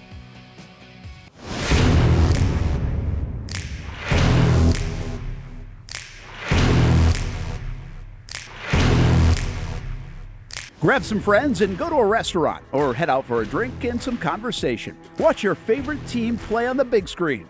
Or how about play some games? You can do all of that in one night at Best Bet. Each location has a different vibe, its own personality, like here at the original Best Bet in Orange Park. When you walk through these doors, everybody knows your name. And here in St. Augustine, it's the newest location. play some poker. How about the table games? And don't forget about Ace's Sports Bar and Grill. And then there's the Jacksonville location right here on Monument Road. It's the biggest poker room in the state of Florida. Maybe you'll find yourself a seat right here at the final table. Best Bet, where you can have the best of times. And that makes you always go home a winner. Try any of the 3 locations, and you can always visit bestbetjax.com. Welcome back to the Brent and Austen Show, streaming on the Action Sports Jax 24/7 network. All right, about set to wrap this sucker up for a week and head into the weekend. We do have, by the way, Jacksonville Icemen on MyTV Jax tonight. That debuts their home opener. Big crowds expected at the arena. Get on down there. Still some tickets left for tonight and tomorrow. And Austen not playing yet, but maybe at some point this season. We'll see. We'll be out at the Iceman game next Thursday as well for the Education Day or Kids Day or Scream Fest, whatever they want to call it. And tonight we will have a Friday night Blitz at 11:15 on CBS 47. And we also have the Farrah Friday Night Zone Blitz from 8 to 10. This is going to be a couple of games in the SSAA. It will show you live, but also a preview show because the brackets came out yesterday in high school football. And we already know next week we're going to have a game of the week. Our Whataburger game of the week will be Oakleaf and Nice. We are bringing that one to you, even though the FHSAA charges us money for the playoffs. So we're going to have that. Here on the Action Sports Jax 24/7 network and social media. Check out our Action Sports Jax YouTube channel and actionsportsjax.com. On the road with the Jags in Houston. Jags try to sweep the Houston Texans for the first time since 2017. Can they do it? Even with a depleted lineup on the outside. They get Jacoby Myers. What do you expect from Myers? Is he going to contribute, or is this going to be... I mean, he was 4 catches for 23 yards last week for the Raiders. Yeah. Does he exceed that? Was it 4 catches on 4 attempts towards him? That's a good question. 0 drops, right? That's the most important part? Probably, because he doesn't drop anything. No, without a doubt. So, I think he's going to be heavily involved in this Heavily. game. I think you're going to have – because, once again, I think Houston's going to shut down the run game. Yeah. So you're going to have to pass the ball. And I think Myers can be that reliable guy. One of 2 things will happen in this game. Either Myers gets involved and it's a nice compliment to the run game, or he has a drop. Liam Cohen comes in at halftime and goes, guess what, everybody? Wing tee time. I gave you guys opportunities. No one wants to catch it. Here comes the wing tee. So those are the 2 options. He had 6 targets last week. That doesn't mean they were drops, by the way. They were just misfires. It was Geno Smith throwing the football. Who knows? You know what's kind of wild here? The Jags are obviously banged. De'Ami Brown's going to make it back, it looks like. Didn't get into concussion protocol, so he'll play. He didn't finish the game last week, but Brian Thomas Jr. Looks to be out for this game.